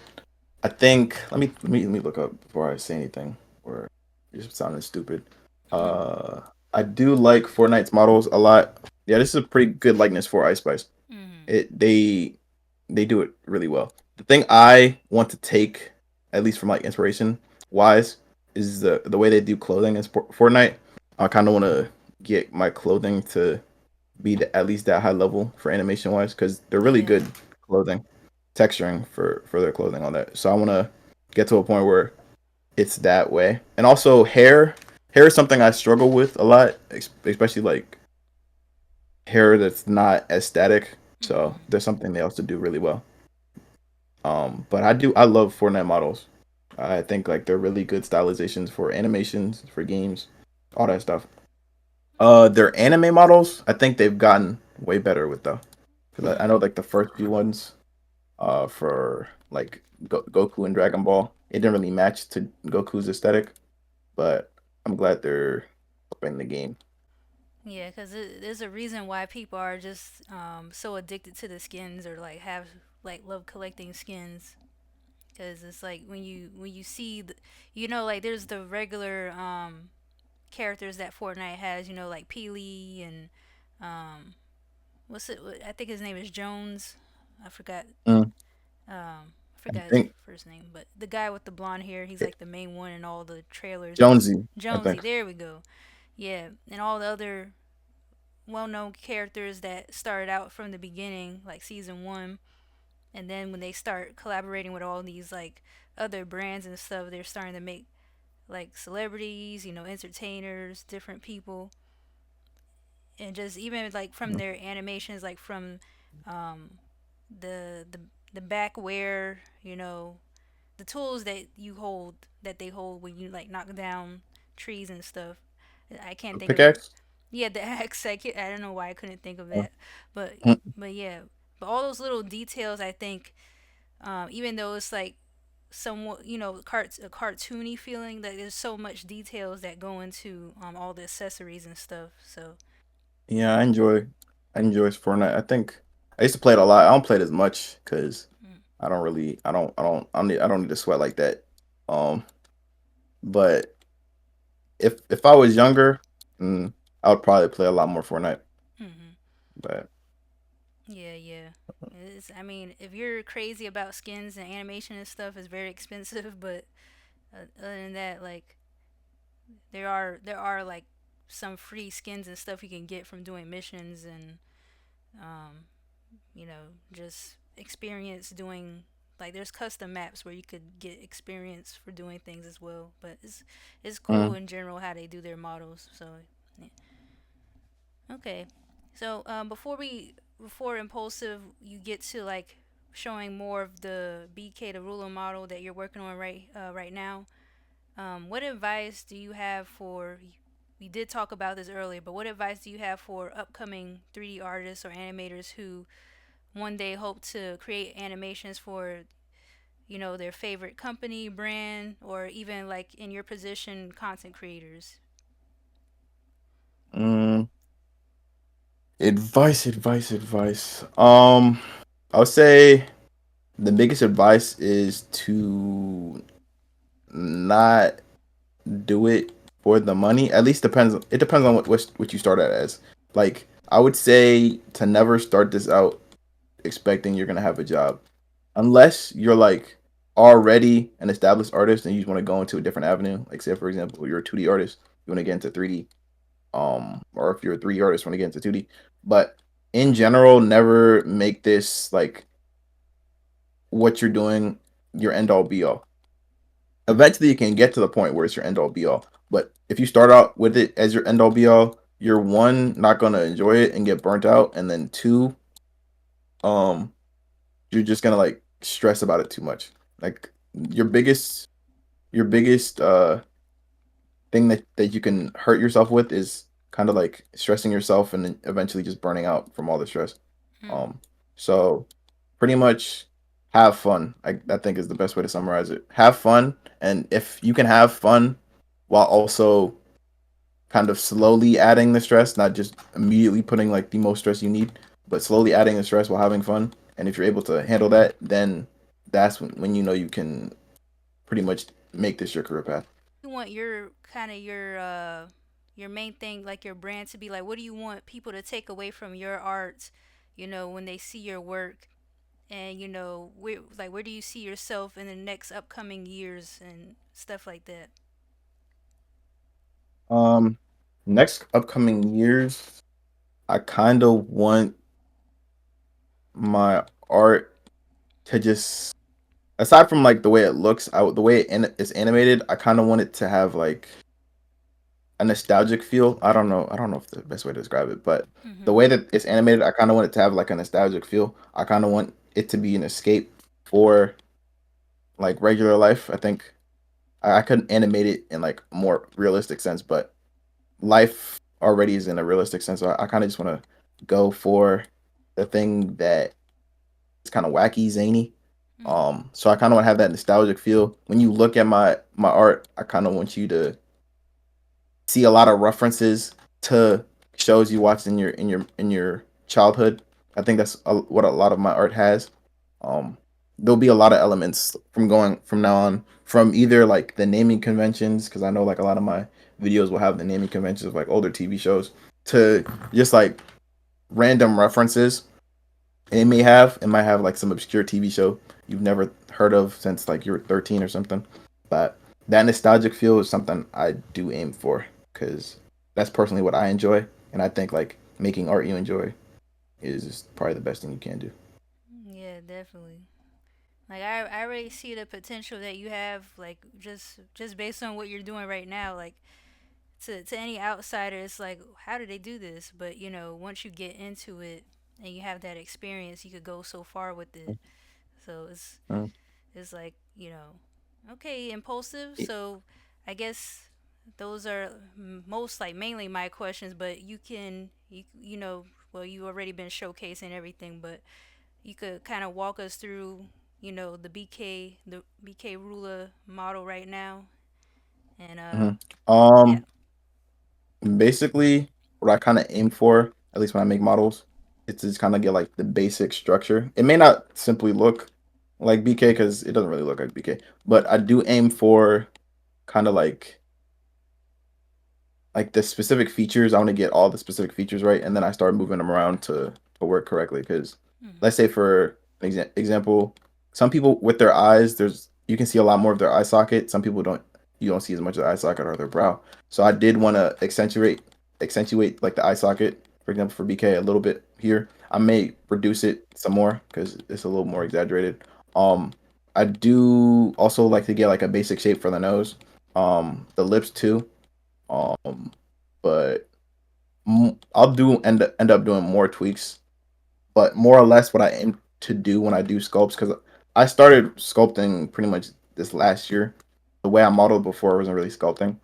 Um, but aside from that, my process is not the best. By the way, you don't have to follow my process for sculpting. Just do whatever you kind of it makes the most sense for you. Cause like follow tutorials. That's a big thing. Mhm. Follow tutorials. To this day I still follow tutorials. To this day, a lot of your favorite artists probably follow tutorials on whatever 3D artists at least. Because there's constantly new ways where anything evolves, either from techniques to new add-ons to make their life easier. Um, Pretty much all those. So, like I mentioned before, I aim to go for like the features. That's kind of my philosophy on the faces. I hate this is my personal gripe, but I hate same face syndrome. Like all the models I do, I don't want it to be looked at like, oh, this facial feature is exactly like this other feature, or this facial feature is exactly like this other feature. Where it's like, I feel like a lot of artists go into um like a rut where even though the model may look good, like whatever they do, no matter what 3D 2D, it may look good, but the way the face looks is the same as another face. Gotcha. So rather aim for like the face that looks the best, I aim for most the face that matches the most. That's at least my personal philosophy. So I spend a lot of time on noses, and eyes. Those are primarily, I think, the things that change the face, the way a face looks. Mm. Noses and eyes are like the big thing. From what I've seen, because oh no, I don't need that. It's too much. But noses and eyes are like a big thing that I don't know if a lot of people see. That change up a face a lot. For example, I only noticed this recently, but the thing on makeup that people spend the most time on are like their eyes and their nose. Yeah. At least whether from like contour to eyelashes, eyebrows, all that. Those are what change the most. Like lips change kinda, but it's not that much. But the Mm. eyes and the nose are like crazy. Um, but that's what I aim for. Um, but yeah, there's also like the head shape. Like for BK, like her head shape, I can draw it right here. Do I have it? But like BK, her head shape, I'm trying to like match the most. The eyes, she has kind of like bigger eyes, so I Mhm. do want to like accentuate it a little bit more. But from the side profile, I try to get it the most matching. What is it? We can get there's something that I've started to do a little more is like kind of make it a little more stylized or a little Mm. sharper. Yeah. Um, I didn't used to make like the facial features as sharp, but I kind of like the way that shows like Arcane kind of make them a little sharper. Sometimes I might like smooth it out, but I kind of want to make it a little sharper. I feel like it gives some needed texture sometimes whenever you need to. There is that. Let me see. But basically, as you can see here, there's different brush tools that I end up using. Okay. Some let me see, for example, this one is called like a draw sharp tool. Uh, Primarily the most tools that you're going to use if you ever sculpt, at least in Blender, is probably the grab tool, which is self-explanatory. Um, there is the draw sharp tool, which kind of just like draws its own creases. Mm. Um, then there's also the crease tool, which is a little more creasy. It maintains the volume ish as much, but it Okay. kind of just like actually creases. But the draw sharp, I think, forces new topology. So that's the main thing that they do. There's also the clay tool. This is how you get more Oh wow. volume to everything. So let's say if you need more volume on the nose, you just do that. There's different type of clay tools. I do clay strips because that's the way I learned it. I don't think you need to do it anyway. Either one works. I just learned clay strips from the tutorials I watched. Then there's like inflate tools. Maybe if you need like the nose to like inflate a little bit, a little more there, Mm. you'd have to do the inflate tool. There's a lot of tools here, a lot of them, but those are the ones I primarily use. And as you sculpt, you'll probably end up seeing different tools be used by yourself or people that you watch. Okay. Okay. Um, there is that. Uh, for the mouth, I don't know if it's just a me thing, but basically what ends up happening with the mouth, I kind of just leave it like this. It kind of looks ugly Mhm. for now, but let's say for example, you see how it's like a lot blocky here. Yeah. If I wanted to get like a more smoother feel, this essentially is like how you do it. So the more space in between the blocks, the more fine, the less fine tuned it is, and the less space in between the blocks, the more fine tuned it is. So let's say I want to get it like a little more fine tuned, then I would just do the hotkey, and it would be a lot more fine tuned, and then you could do whatever you need to do. But and if anything with like a smooth, not smooth, anything with like a sharp crease ends up turning into one of these. So I try to avoid those as Mm. much. Um, but there's just that. Let me see. So the nose. Let me see. The nose may not exactly match, but it's kind of like you're aiming toward what it looks like from think just general angles. Right. Uh,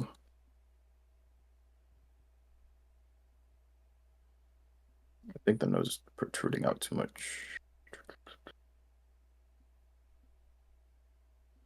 Also,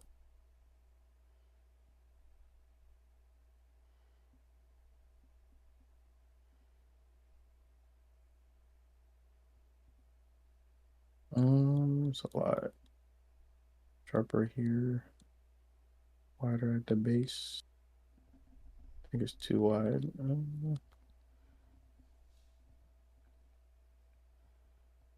I need more volume here.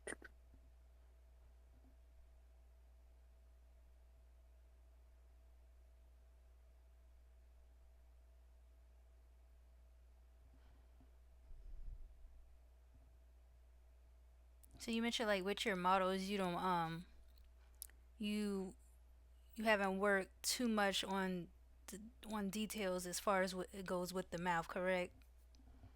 Yeah, not that much. Like the mouth, I kind of just go for like the general shape. I would go for more.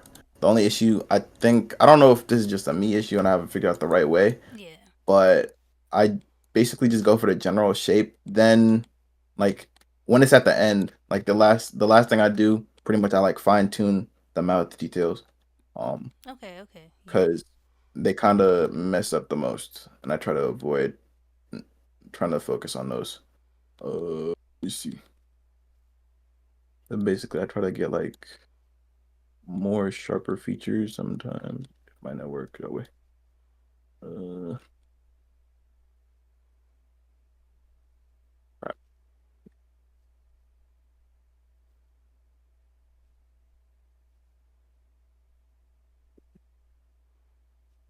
But basically, also if you're ever sculpting and it's like you think it looks like caca or think like looks like butt, just keep working on it. And if that's the best advice I can say. If you think it still looks like butt, step away and then work on it again after like a while. That's pretty much the best advice.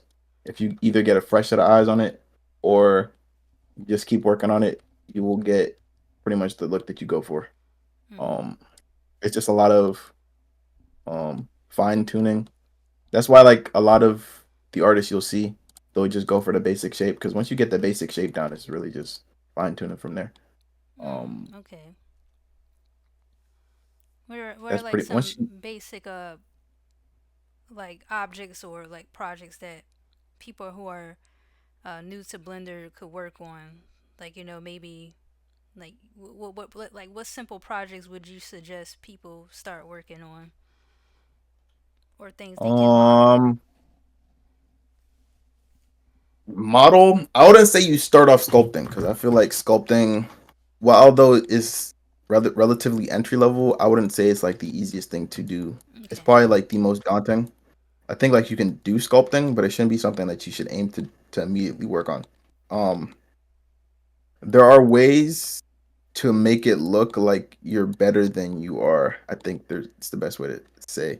Mm. And sculpting is not one of those ways because your sculpts will show your ability. Um, let me see. Let me see if I can find an example. Okay, so there's this one. So basically, Oh, okay. this animation, it looks cool, right? Mhm. But if you pay attention, there's a couple of things that are wrong. So I basically drew the face and then plastered it on. This is my Animal Crossing model phase. I was trying to aim for the thing that was easiest for me to do and most attainable. Uh, let me. What is his name on YouTube? I think his name is Max Novak. But for Mhm. any person that's interested to like understand the mechanics of Blender a little better, you could look up Max Novak. Uh, Max Novak Animal Crossing. But he basically got me to like understand a little more of Blender with um the entire process here. So you can make kind of like a Animal Crossing looking thing without that much Blender knowledge, and it could look decent. So that's the biggest thing. As long as you make it look like you're competent, fake it till you make it. Basically, Okay. it's the easiest way to kind of build up your confidence because everyone starts off pretty but there's nothing really good you can do as a beginner artist, but that's not the purpose. Is to basically learn what you need to do. um so I think this is a good way to like have fun while also learning it because you're not trying to try hard. That's a big thing. As long as you do something to have fun, it should be a lot easier to learn. But Max Novak has a lot of he has a lot of tutorials to understand Blender uh, for beginners, basically. So that's what I ended up doing. Um, there's a lot of elements that you can do to circumvent the learning curve of Blender because it's a steep learning curve, but once you learn it, it's pretty easy. Okay. Let me Gotcha. not All show right. my this again. Oh, okay, here.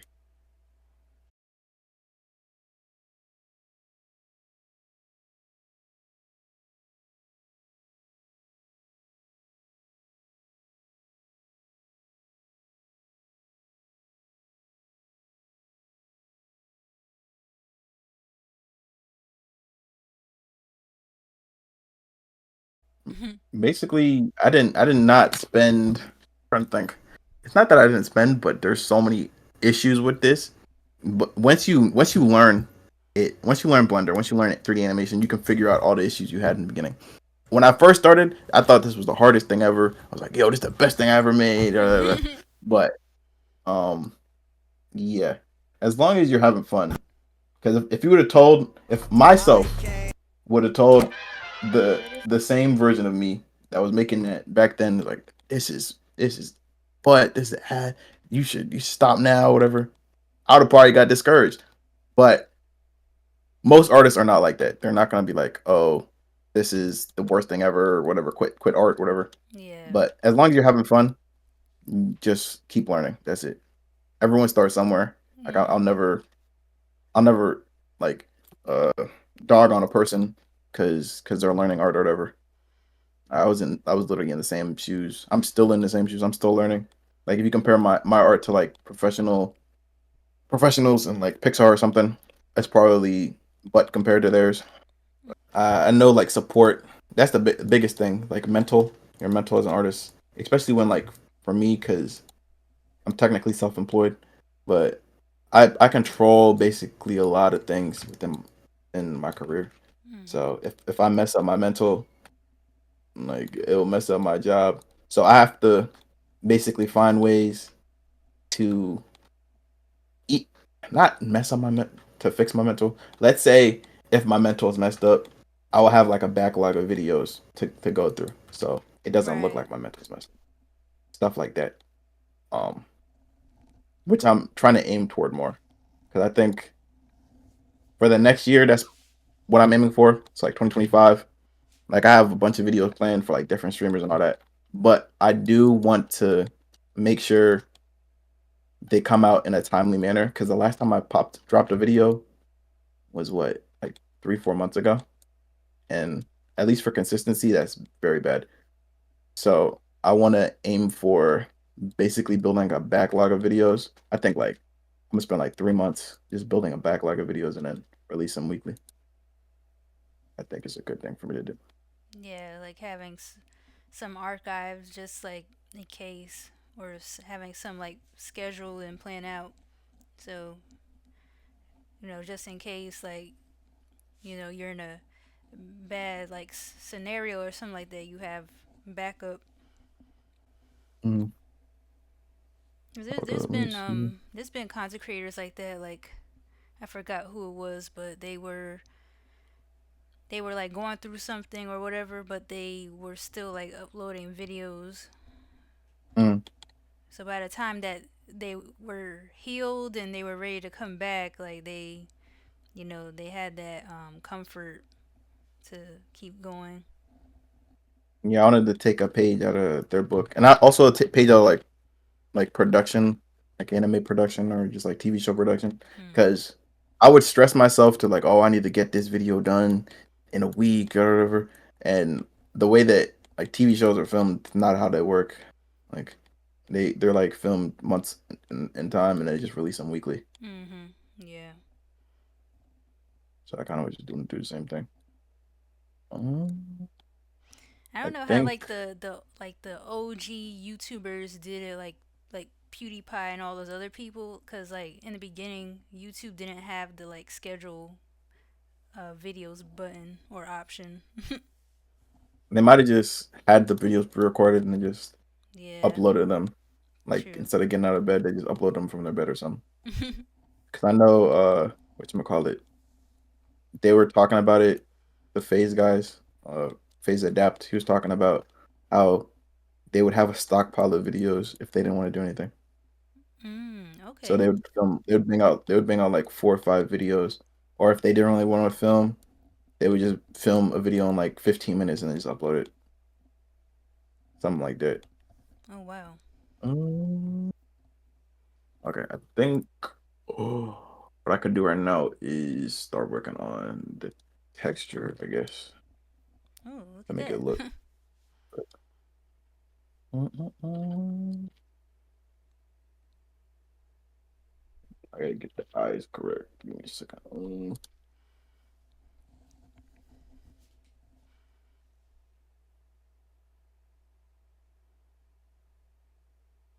Mm, I can make it brighter a little bit, and forget what do I do? Oh, this is like 0.05. Oh, negative, like that. Uh, there's a skin shader I use. So there's something that a lot of artists do, at least 3D artists. Why they kind of just reuse a lot of their textures. Okay. I'm going to do the same thing. Let me see if it is here. But it kind of makes the process a lot faster. You don't want to basically make everything from scratch all the time. It'll burn you out. Let me see.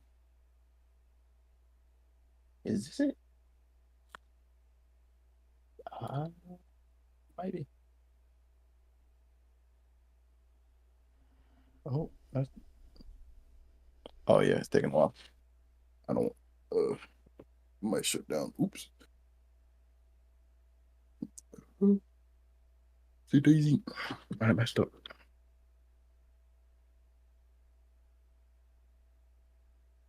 Yeah, this is why you have to get a decent computer. Oh, what happened? Oh, okay. No, it was messing up for a second. I think it should be good now. Mm, okay. You see.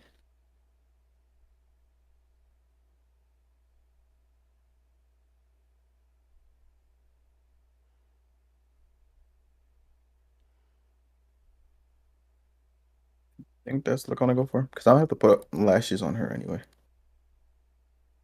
Mm, let me think. Okay, I'm gonna probably steal this. I have a basic like eyebrow thing I use on everybody, so I'm Oh, probably gonna okay, steal cool. this. Uh, steal. Boom.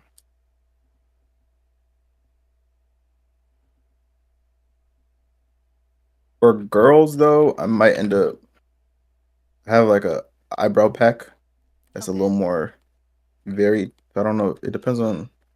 I don't think she does her eyebrows that much, but there's an eyebrow pack I have that I end up using. If the brows are like too bushy, I might end up using. Uh, this is looking very. That is not what I need.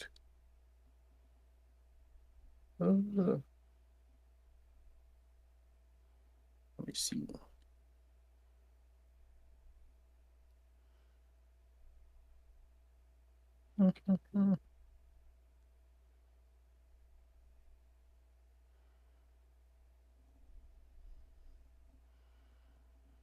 Right. Then we mirror it. That's another thing I don't think I mentioned, but these things right here, they're Yeah. kind of like, what are they called again? Modifiers. So that once you get into Blender and 3D, you'll start understanding how modifiers work. It kind of just make everything a lot easier for the computer. They're either auto Mm. generated or something that makes your computer work less hard. For Oh, okay. example, like this eyebrow, this has this amount of it has like what 4 or 5, no, it has 8 vertices. So it's a lot harder for the computer to move this amount of vertices. Let's say if you move this, it looks like this, right? Now, if you subdivide it and you make it a lot more smoother, it moves like this. So it has a Wow. lot more to work with.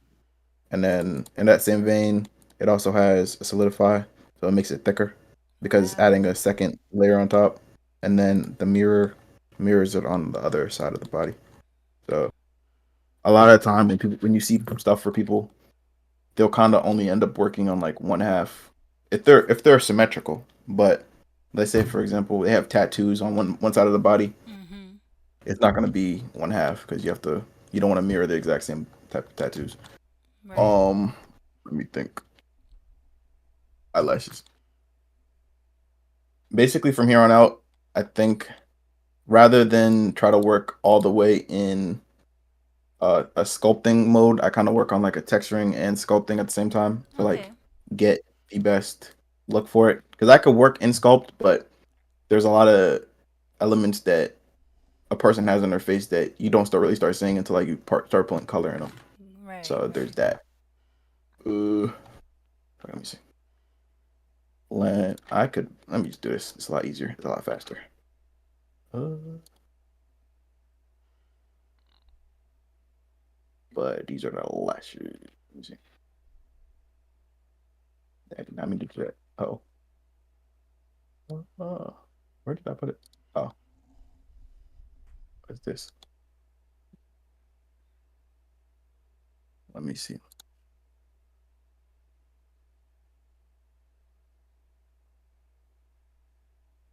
Mhm.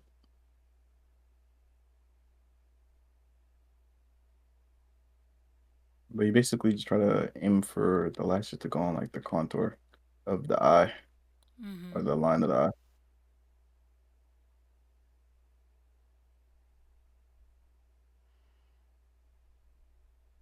Let me see. I might need to add more elements to make this round better.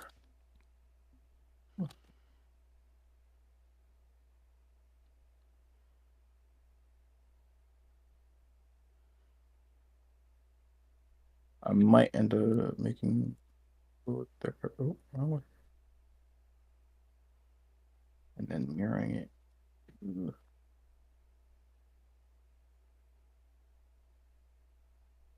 Oh, let me see. I think I need to pull this in more.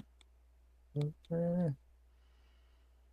It's pretty cool because it's like you're low key like uh learning the anatomy of like some of your favorite like artists and stuff. So it's like when you're, Mhm. it's like, oh, I'm learning about BK's like anatomy in a different way. Yeah. I end up once you start sculpting a lot of people, because another thing you do need to do if you sculpt, I forget what the book is called. It's called let me remember. There's a specific book that I use for sculpting. Mhm. Um, but I think it helps you for both drawing and sculpting, but something that you do if you want to sculpt, you probably should read up either that or a different type of books. What's the sculpting book? Oh, let me see. But there's a book that pretty much helps you start understanding like the different muscle groups in the body Mm. on top of the facial features in the body. Um, if you want to really like start to sculpt more or sculpt with a more kind of like classical knowledge, there's that. You could just end up learning by yourself. You don't need to know all that. But I think if you want to start understanding the way the body is set up in a more traditional sense, it helps out a lot. Okay. From I gotta find the book name. Let me see. Uh, The issue is I don't want to pull it up because it has in the book because you have to sculpt new people. Is it in this? Should be, um, I gotta be careful. Drawing projects, drawing tip. Is this it? No. Oh, where did I put it? I'm about to I'm about to look up PDF in my drive and let that go through while I'm working on this. It'll search through. Let me see.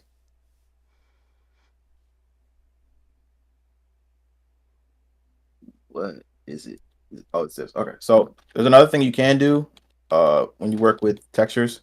So basically the way my shader works is that I have different parts of the body that's set up to receive information for colors. For example, let's say let me think of this that makes the most sense. Okay. So you see this white and this black? Yes. So there's different kind of like layers that if you paint a white and a black on different type of layers, it receives like a mask. So Mm. if you think of it like basically like a facial mask. Oh, okay. If you think of the facial mask as like for any person that's a human, like a facial mask, Mhm. think of the facial mask as white and think of the rest of the the body as black. That's Mm. essentially the same way it works. So you put like a facial mask over the lips in this sense. You don't always do this, but for sculpting, if you want to get like a certain color, you put like a facial mask over the lips, and you can feed that information into a shader, which gives it a certain color.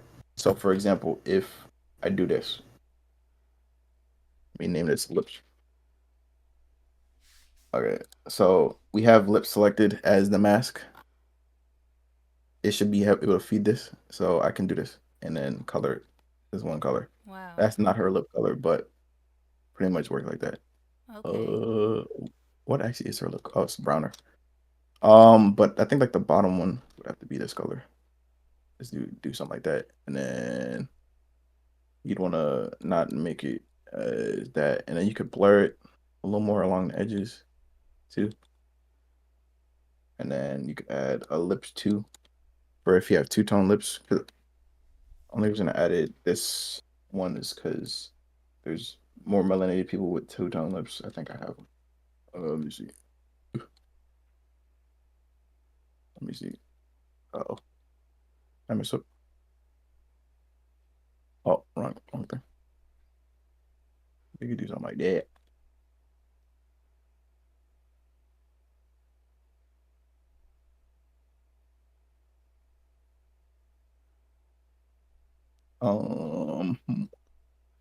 What I want to do. If you want to base it off the crown, so the crown drum. But that's kind of like how you get like a basic feel for them. I Hmm. think what I want to do is this. Uh, I think I want to bring in the cheeks a little more, uh, just slightly bit, and then bring out. I want to raise this part of the chin.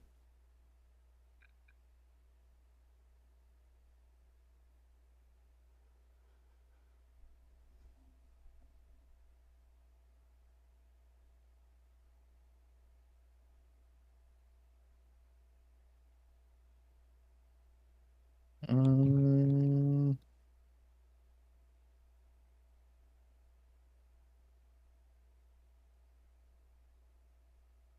uh, at this point, all you really do is just like finicky and fanatical with it, basically, to All like right. get like the basic shape that you want. Mm, no, I don't know.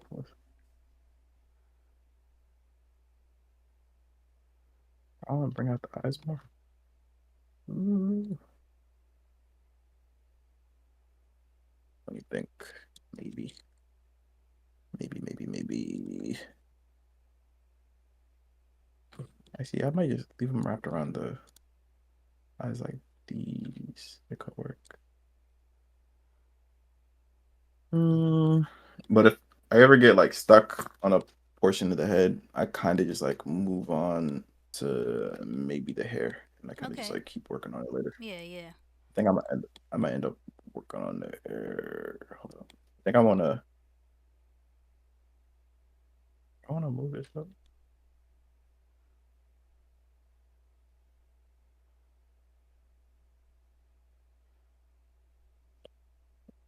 Mhm.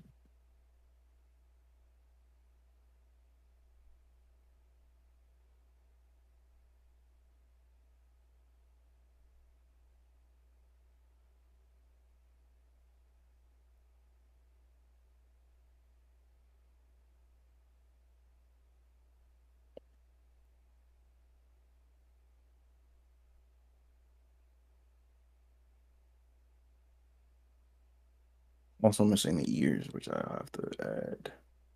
But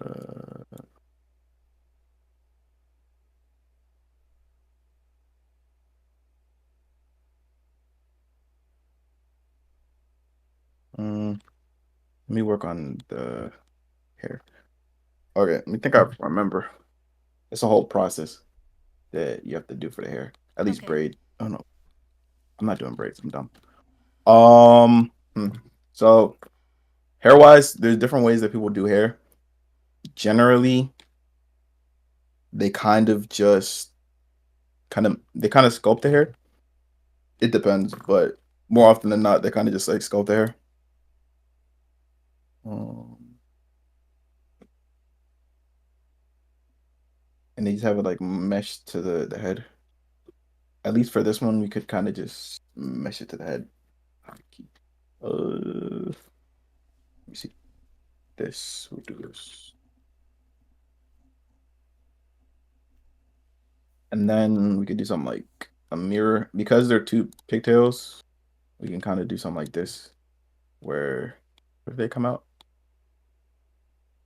around here, so we can kind of do a interesting trick where it basically just does this.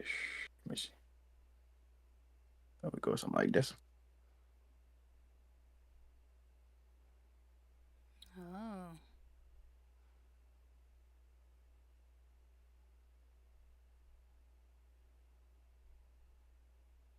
You basically want to just like make it look like it comes from that part, the head.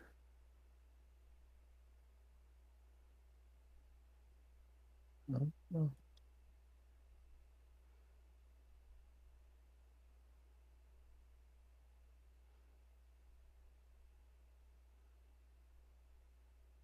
Let me see how it is.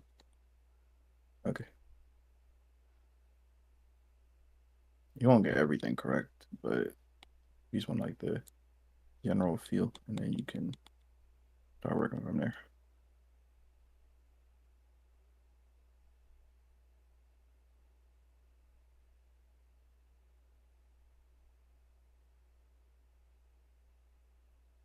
Mhm.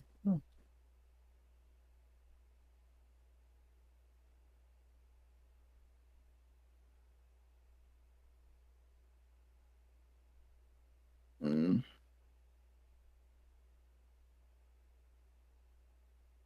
And then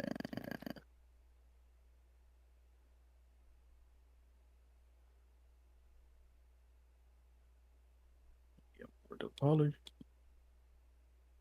Oh,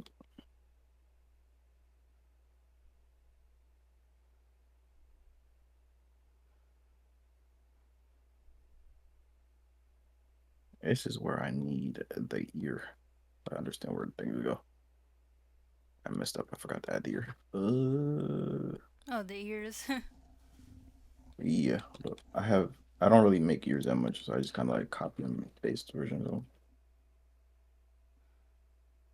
I did not mean they had that bust.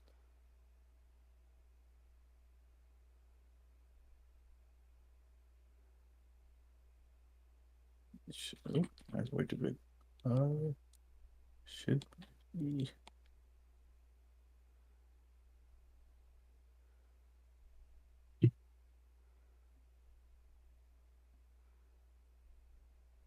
Round about there.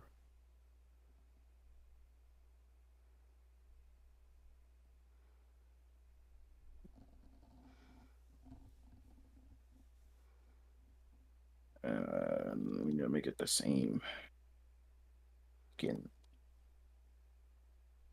Okay. Hold up. If we make this black,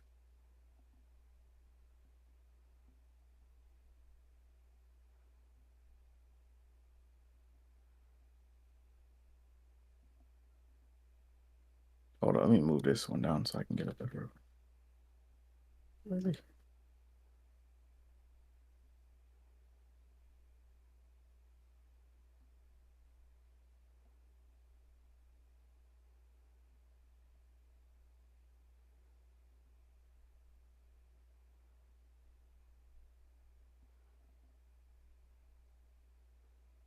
Why is it pulling that?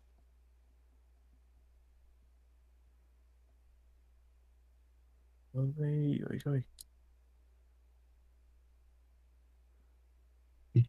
But yeah, girl hair is a lot more intricate than male hair. Yeah, Because that's true. if I could, for the dudes, I can just kind of like throw some stuff together. But for girls, sometimes black girls too, they have like edges that I have to worry about, and depending on like the type of hairstyle, it could be a lot more complicated. Uh, I think this should be fine for like a base look ish. Then I'd have to make some like fake. What is it? Do we have a something like this?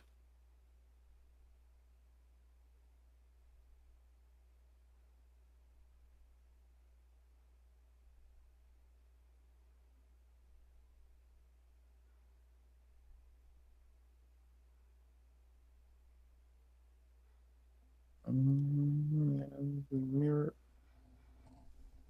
That's the wrong thing. Uh,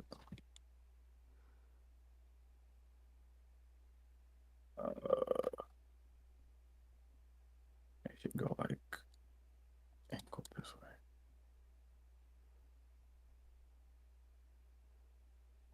way. Mm, okay, and then I do a lot of copy and pasting Yeah, yeah. just to keep myself sane.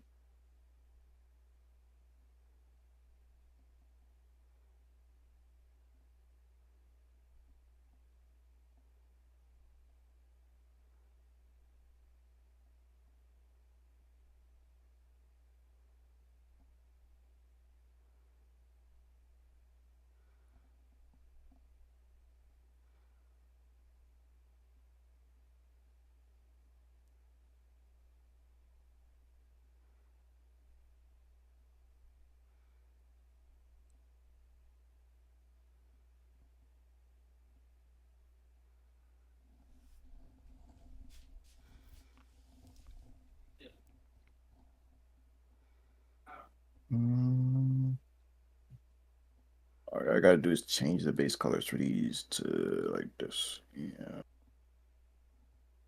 let me make it not as black.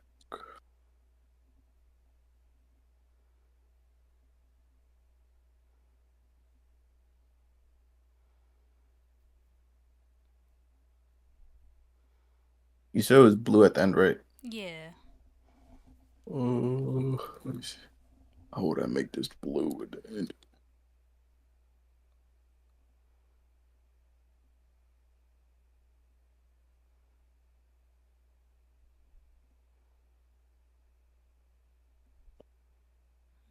Like it was like it was more towards the end, like the very like near the tips, like Mm, I don't know.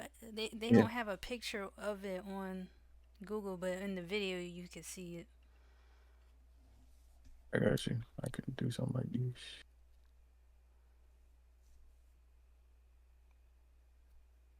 Yeah.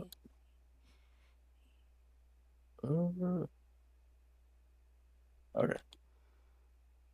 Wait, I'm dumb. That does not do what I needed to do. Okay, I would have to. I know what I need to do. I would have to make a duplicate of this. Wait, no. Yeah, a duplicate of this. Receive the same photo. Boom, boom.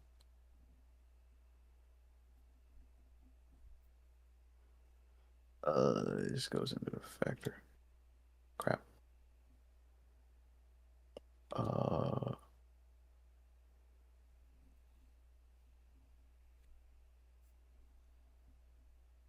you know,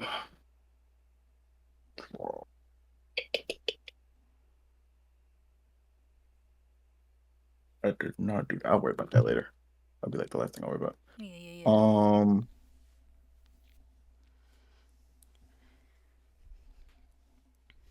It's coming along great though. yeah, I'm trying to make sure it's not too butt because I'm trying to. I haven't. I don't think I've done this type of stuff before, so I do have to make sure I don't mess it up. But as I said before, I just like to push myself, Mm. even if I haven't done some before.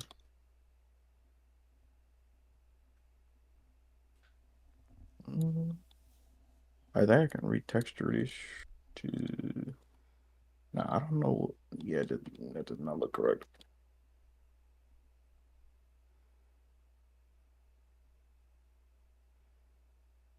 Mm, I know what it is. She needs eyeshadow, I think. Ooh.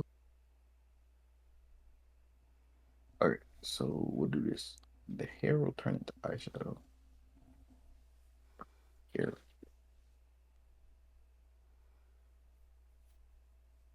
And we'll do a vertex paint. That is too dark.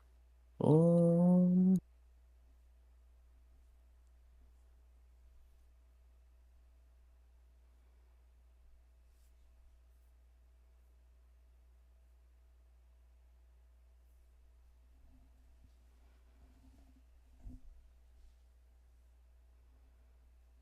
it's not coming out the way I need it to.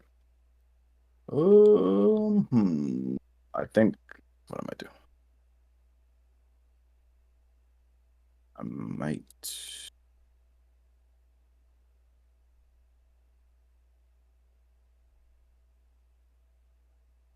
do these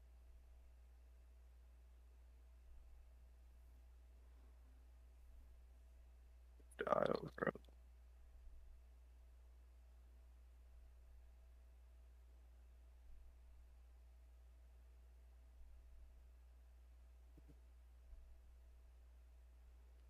This might work. No? Nope.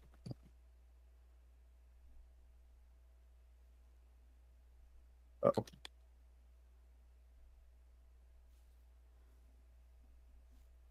Yeah, this is the unfun part of sculpting where Mhm. I'm just kind of in my head about trying to figure out like shape and stuff. Uh,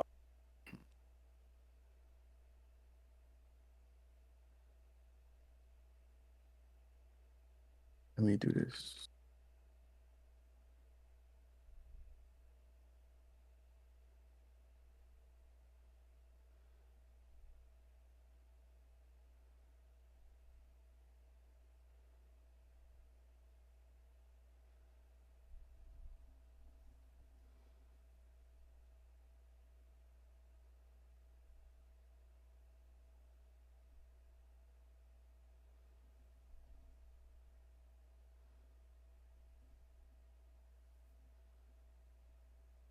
Mm,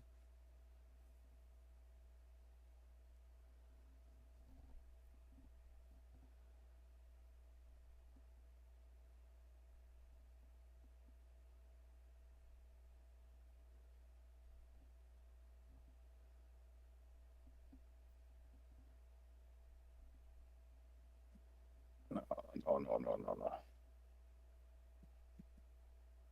And I messed up. God damn it. Oh,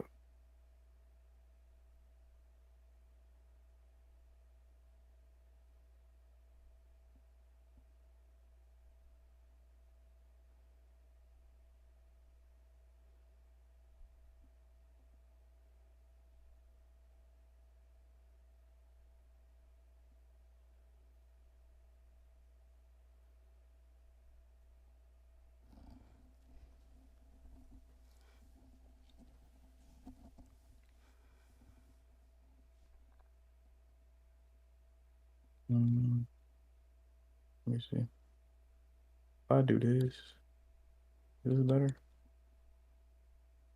Loki, if I say F the eyelid on the bottom, it might work better. Mm, I think I know what it is.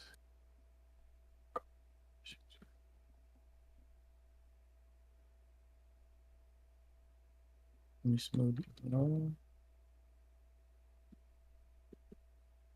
let me smooth it out here.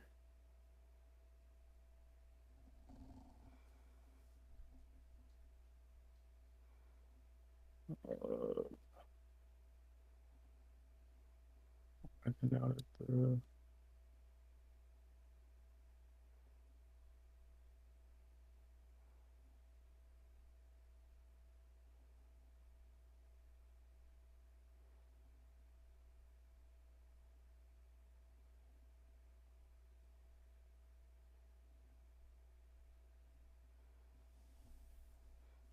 Okay, so this is like where you kind of go back and look at the fine details and stuff. hmm Oh, okay. that's that's the one where it's pretty much just uh like a test to see if it matched the idea that you had in your brain. Mhm. Um, that's pretty much happens. I don't think all people are like this. I know, but I just know at least when it comes to my personal process, I spend a lot of time on like the repass and like or like secondary, tertiary passes. Um, because a lot of time like there's stuff and elements I missed from that first time you sculpt it. Yeah. But it just depends on the artist. Just know, I just wanted to for the people that are watching, just like it's not always gonna be perfect or like the way that you envisioned. Yeah, Like definitely. sometimes you miss the stuff where it's like turmoil and stuff in the artist. Like you can see me just like going back and like, ah, maybe I did this. Nah, nah, it's wrong. Do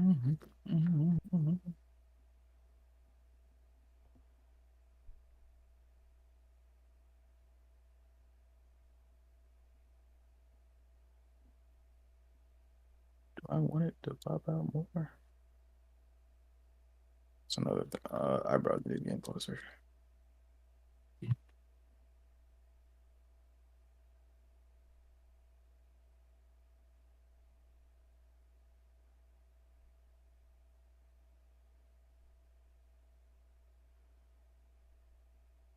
There is something I'm missing. Hold up. Oh, I think I know.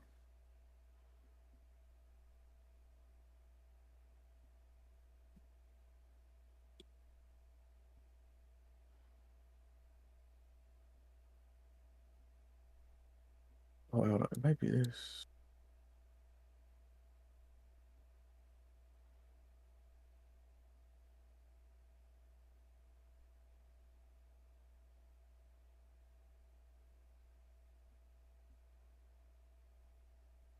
Mm,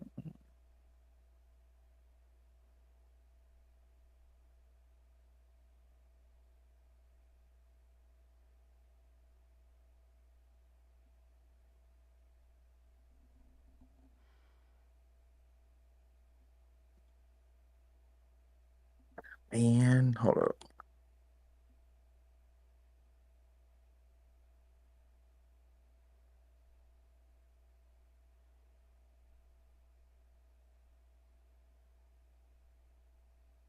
Is the head far up? What you said, I see.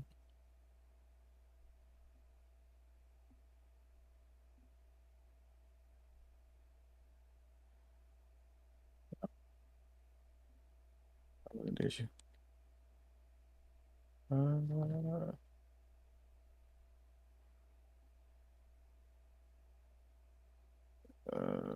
no.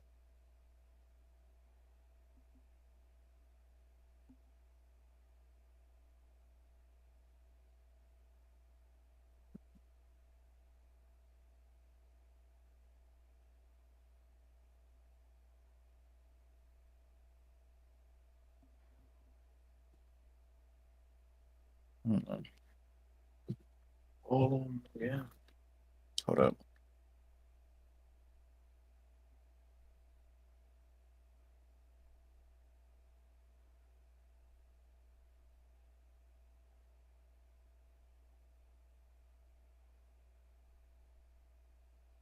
Mm,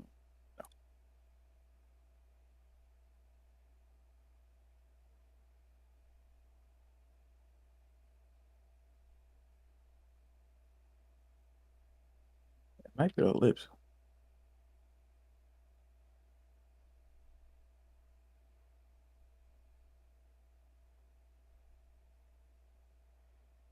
Hold on, hold on.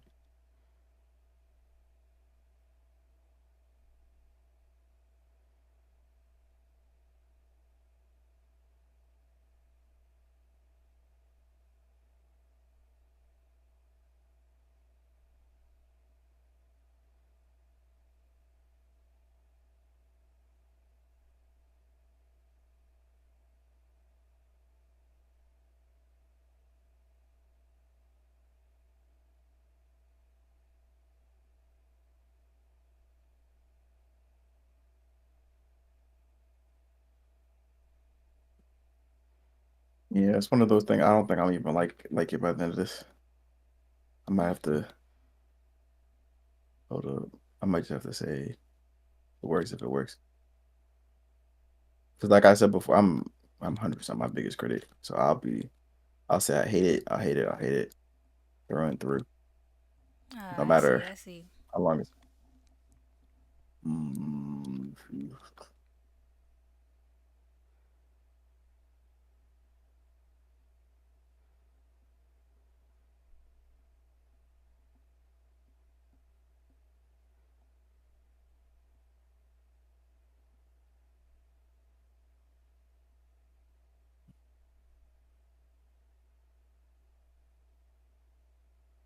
hold up. I might need more references. Yeah, that's fine. Take your time. I forgot about tats on her neck. Yeah, I can't do those tats.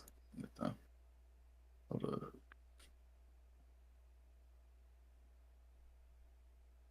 Hold up. Okay. I'm gonna be looking at this for a little bit. Okay. I think what I need to end up doing is do this. Basically, I think if we think of it like this,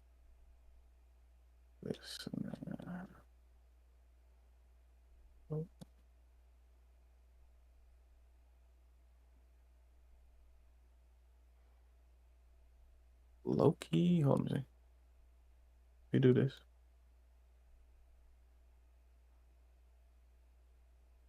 I think he just has a longer face that I just not been people.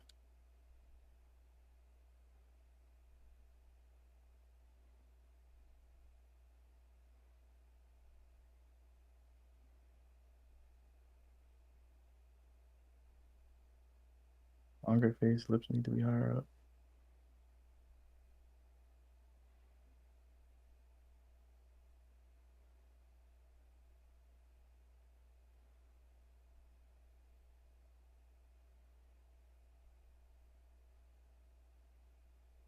Mm,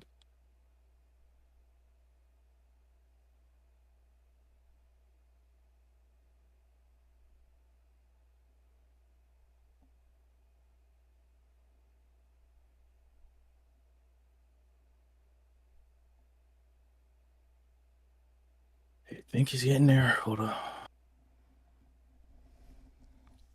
At least in my vision, it's getting there.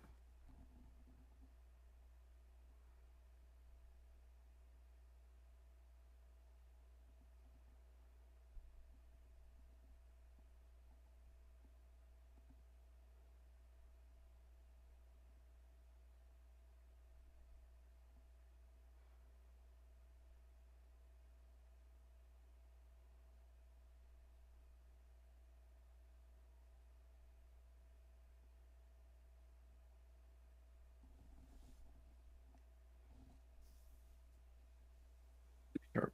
I need less strength.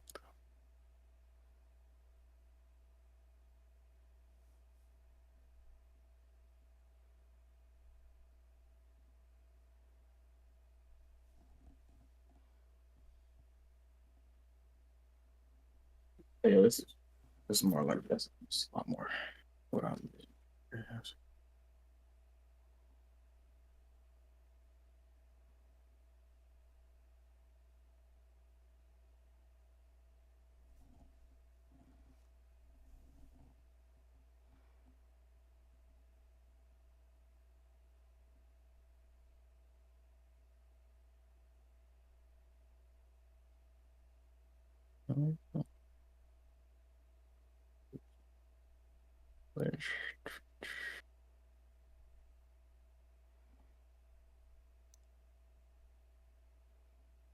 Oh, I noticed it.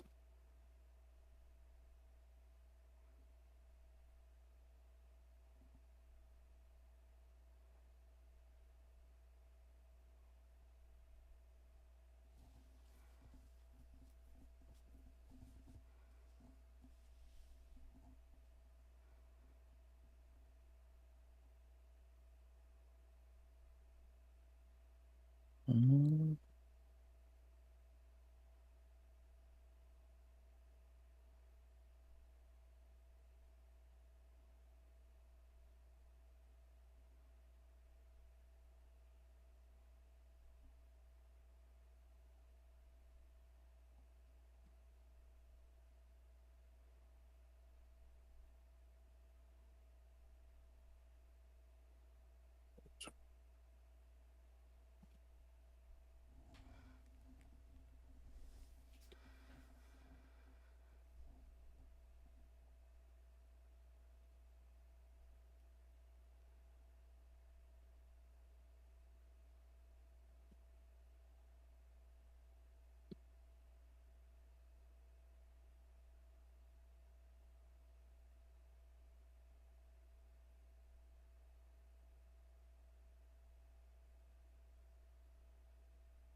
All right.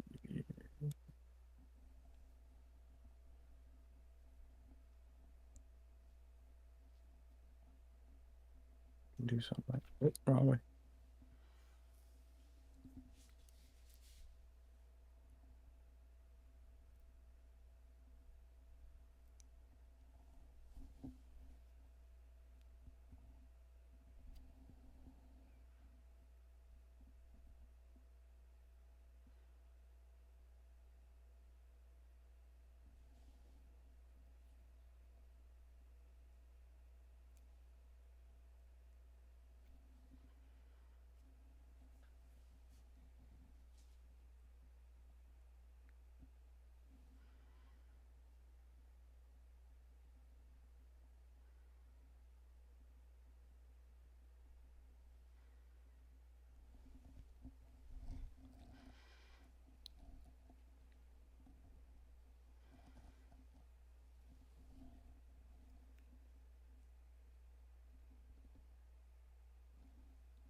Mm, uh, I think I don't know if I'm mostly finished. I think I'm mostly finished. I'm kind of just like Mm-hmm. finagling with the same areas. So let me see. Um, mm,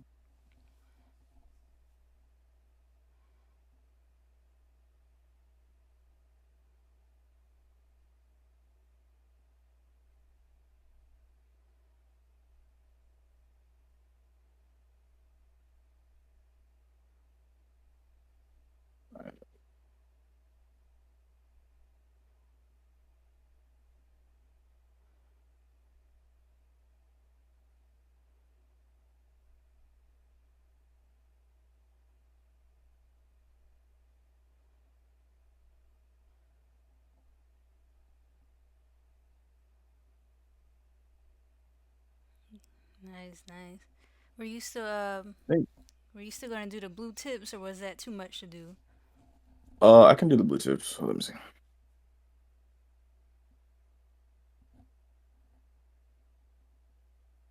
Let me think. How would I do that? I would have to put a gradient on this shader. Well, actually, I guess I might be able to do this instead, actually. Then if we do,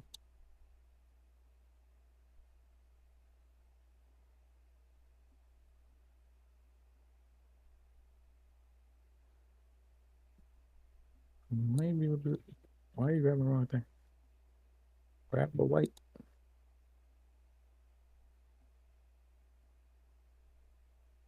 Might be able to just do this. And then if we go, hold on, this goes into that. If we do this, what does that do? Hold on.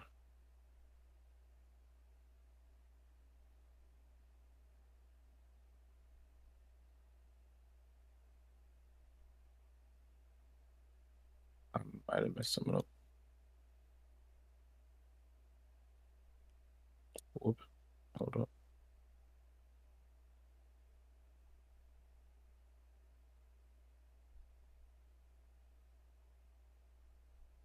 Oh no, I messed them up. Hold up.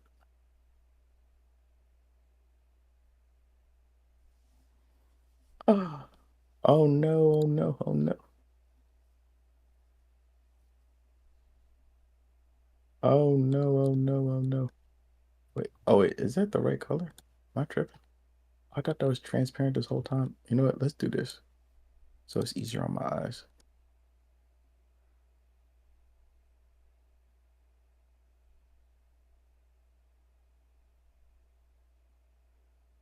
Mm. Wait, let's do this so it's easier for me to see.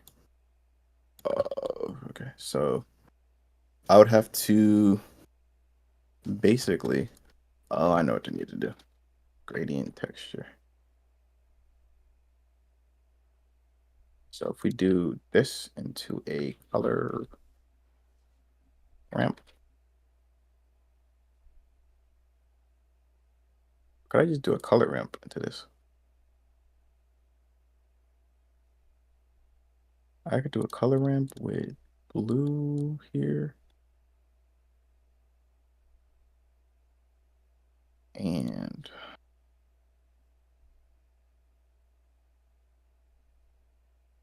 hold up, do a blue and a red. No, I need it to be, is it this? Oh no, I need it to be like this.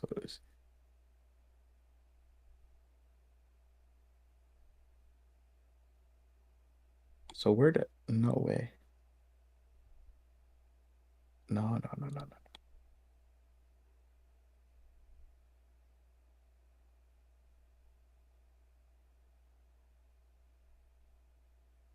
Is it based on UV?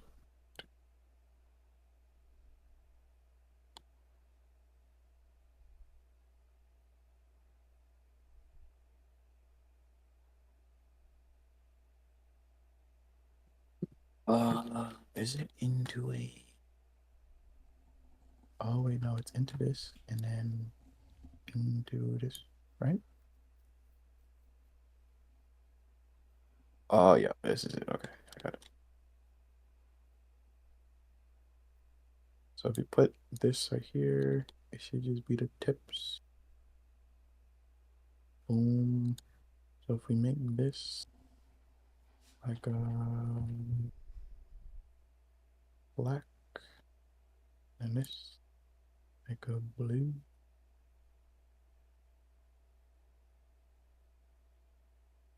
and then make this like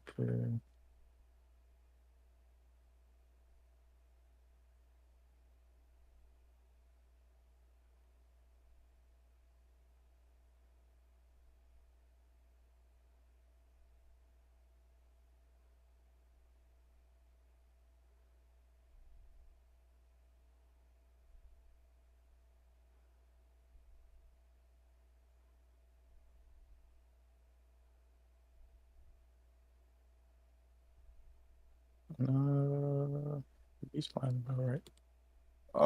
Wait, what was the color? Was it Uh, this color in the video? the blue. Yeah. Yeah, something like that. Yeah.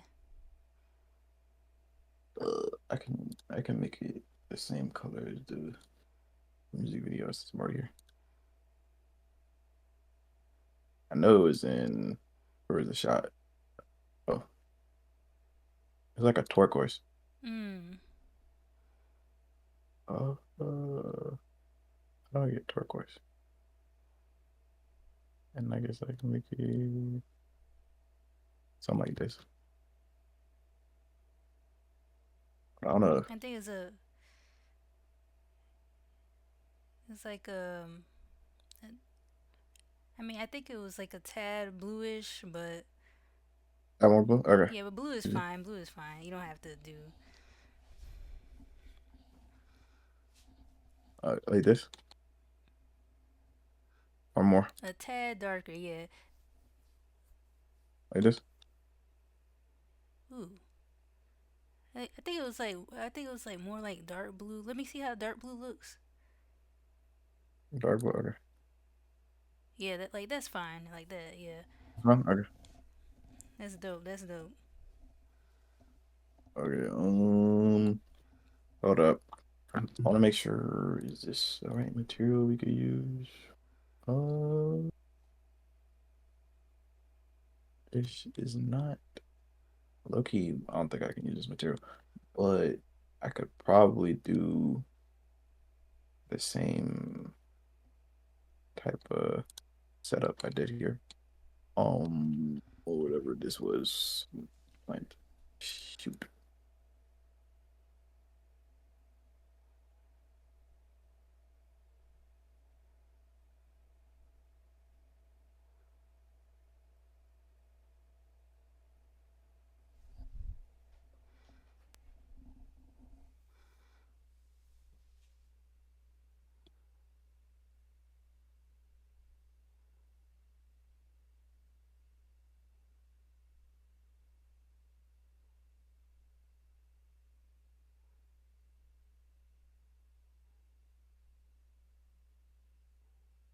Let me see if I have. I'm making. I gotta. Wait, let me save this before anything messes up. But I can go into. Let me see.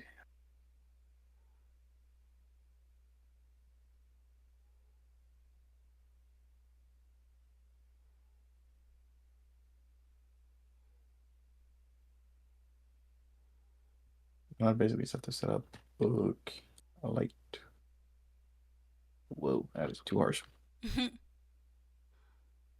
Like scary.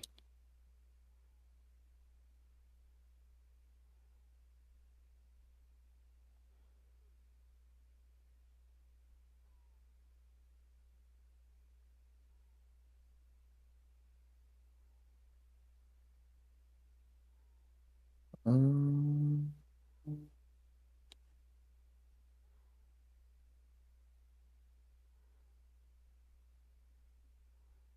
oh, I need more light fixtures. Let's do these.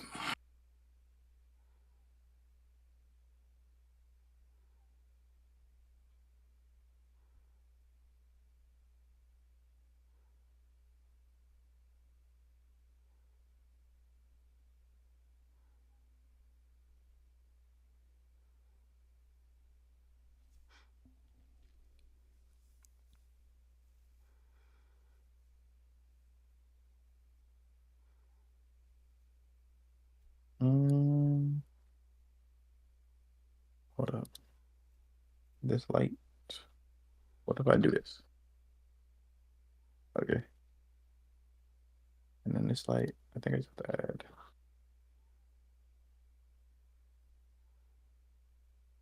another light.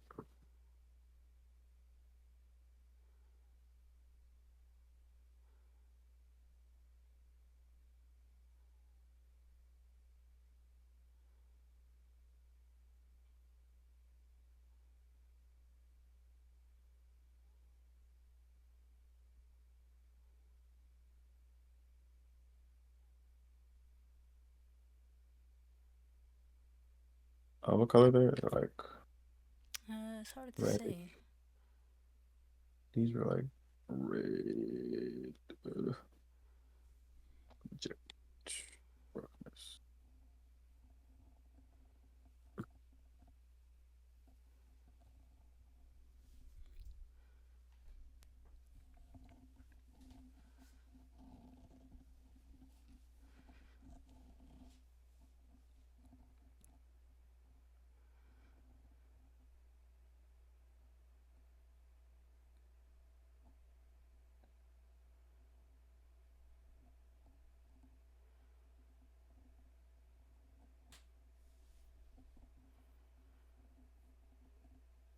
You just wanted something like this for the wall.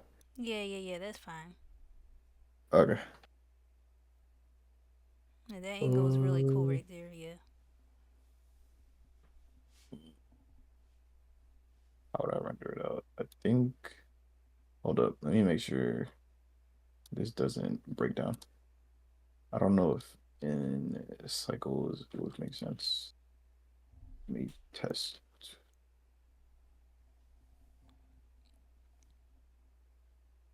It doesn't work in cycles. I have to fix something. Hold up.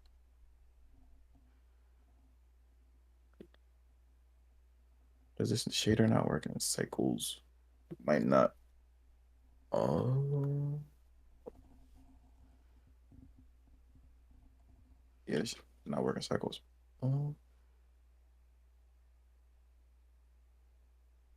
hold up, let me see.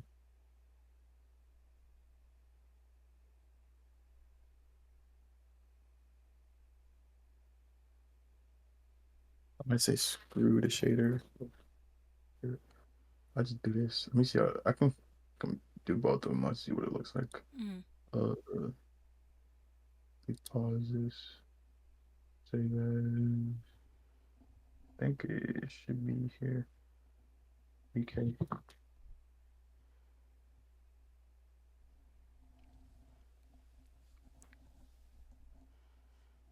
Yeah, render. Oh, I had to do it. I'm dumb. I forgot to do it. What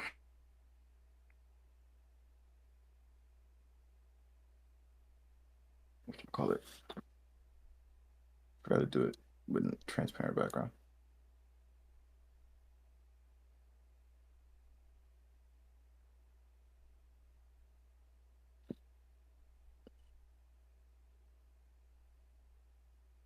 Actually, do you need it with a transparent background, or do you want it with? Uh, or was there a specific background you wanted to use, or did it? It was just the basic background, but I think like with the lighting, it will look better. Let me see. I might be able to. I think with the The lighting would look better with the background, but let me see if I can change it. That is not the world shader. Uh,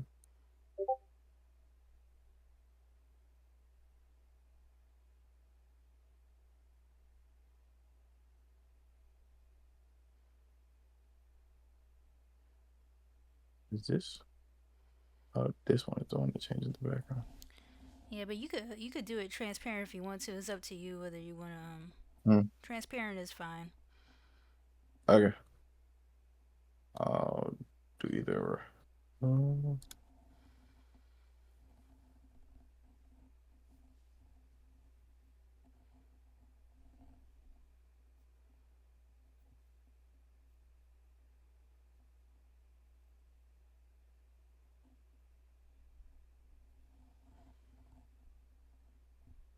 okay, save that.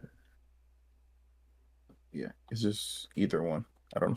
You can put both up if you want, Um, but I yeah, don't know. I like the left one. I That's think I better. like the one. Okay, the stylized one. Okay, Yeah. I can send it. Thank you so Mm. much, Impulsive. Again, taking the time to show your creative process when it comes to 3D modeling and, the tools, showing the software you use, and also taking the time to do BK, the ruler. I truly appreciate that because, you didn't have to do it, but you were kind and genuine enough to take your time and do and show your process. So, I also want to say to you, you're like I see the potential in you, and I hope you continue to do amazing things with your creativity. And I'm looking forward to Mm. see your future projects as well. So keep up the great work. Okay, thank you. Yeah, Thanks for having me. yeah, no problem. So with that being said, thanks to anyone who is tuned in. If you like content such as this, feel free to like and share this video. I'll put Impulsive's links in the description so you can check out some of his projects. So, comment your thoughts. And with that being said, hope you guys enjoyed today's video and see you next time. Take care. You could try to play, but you're never gonna beat me. Look the other way, what I'm doing ain't easy. Bloody hands stained from the people who deceive me. Muddy hands break through the chains, go free me. Looking for change, looking for pain. Pulling a mob, pushing a train. I'll never stop, stick to a lane. Pick up the pieces and go rearrange. I'll be the best above all the rest, put me to the test and expect nothing less, your check as I'm chess, what's happening next, yeah. He got the venom, a tangible weapon, no coming in second. This life is a lesson, he got a new engine from pain, that's a blessing. New focus, no guessing, just bold and obsession, all in his possession. You got their attention, not leaving.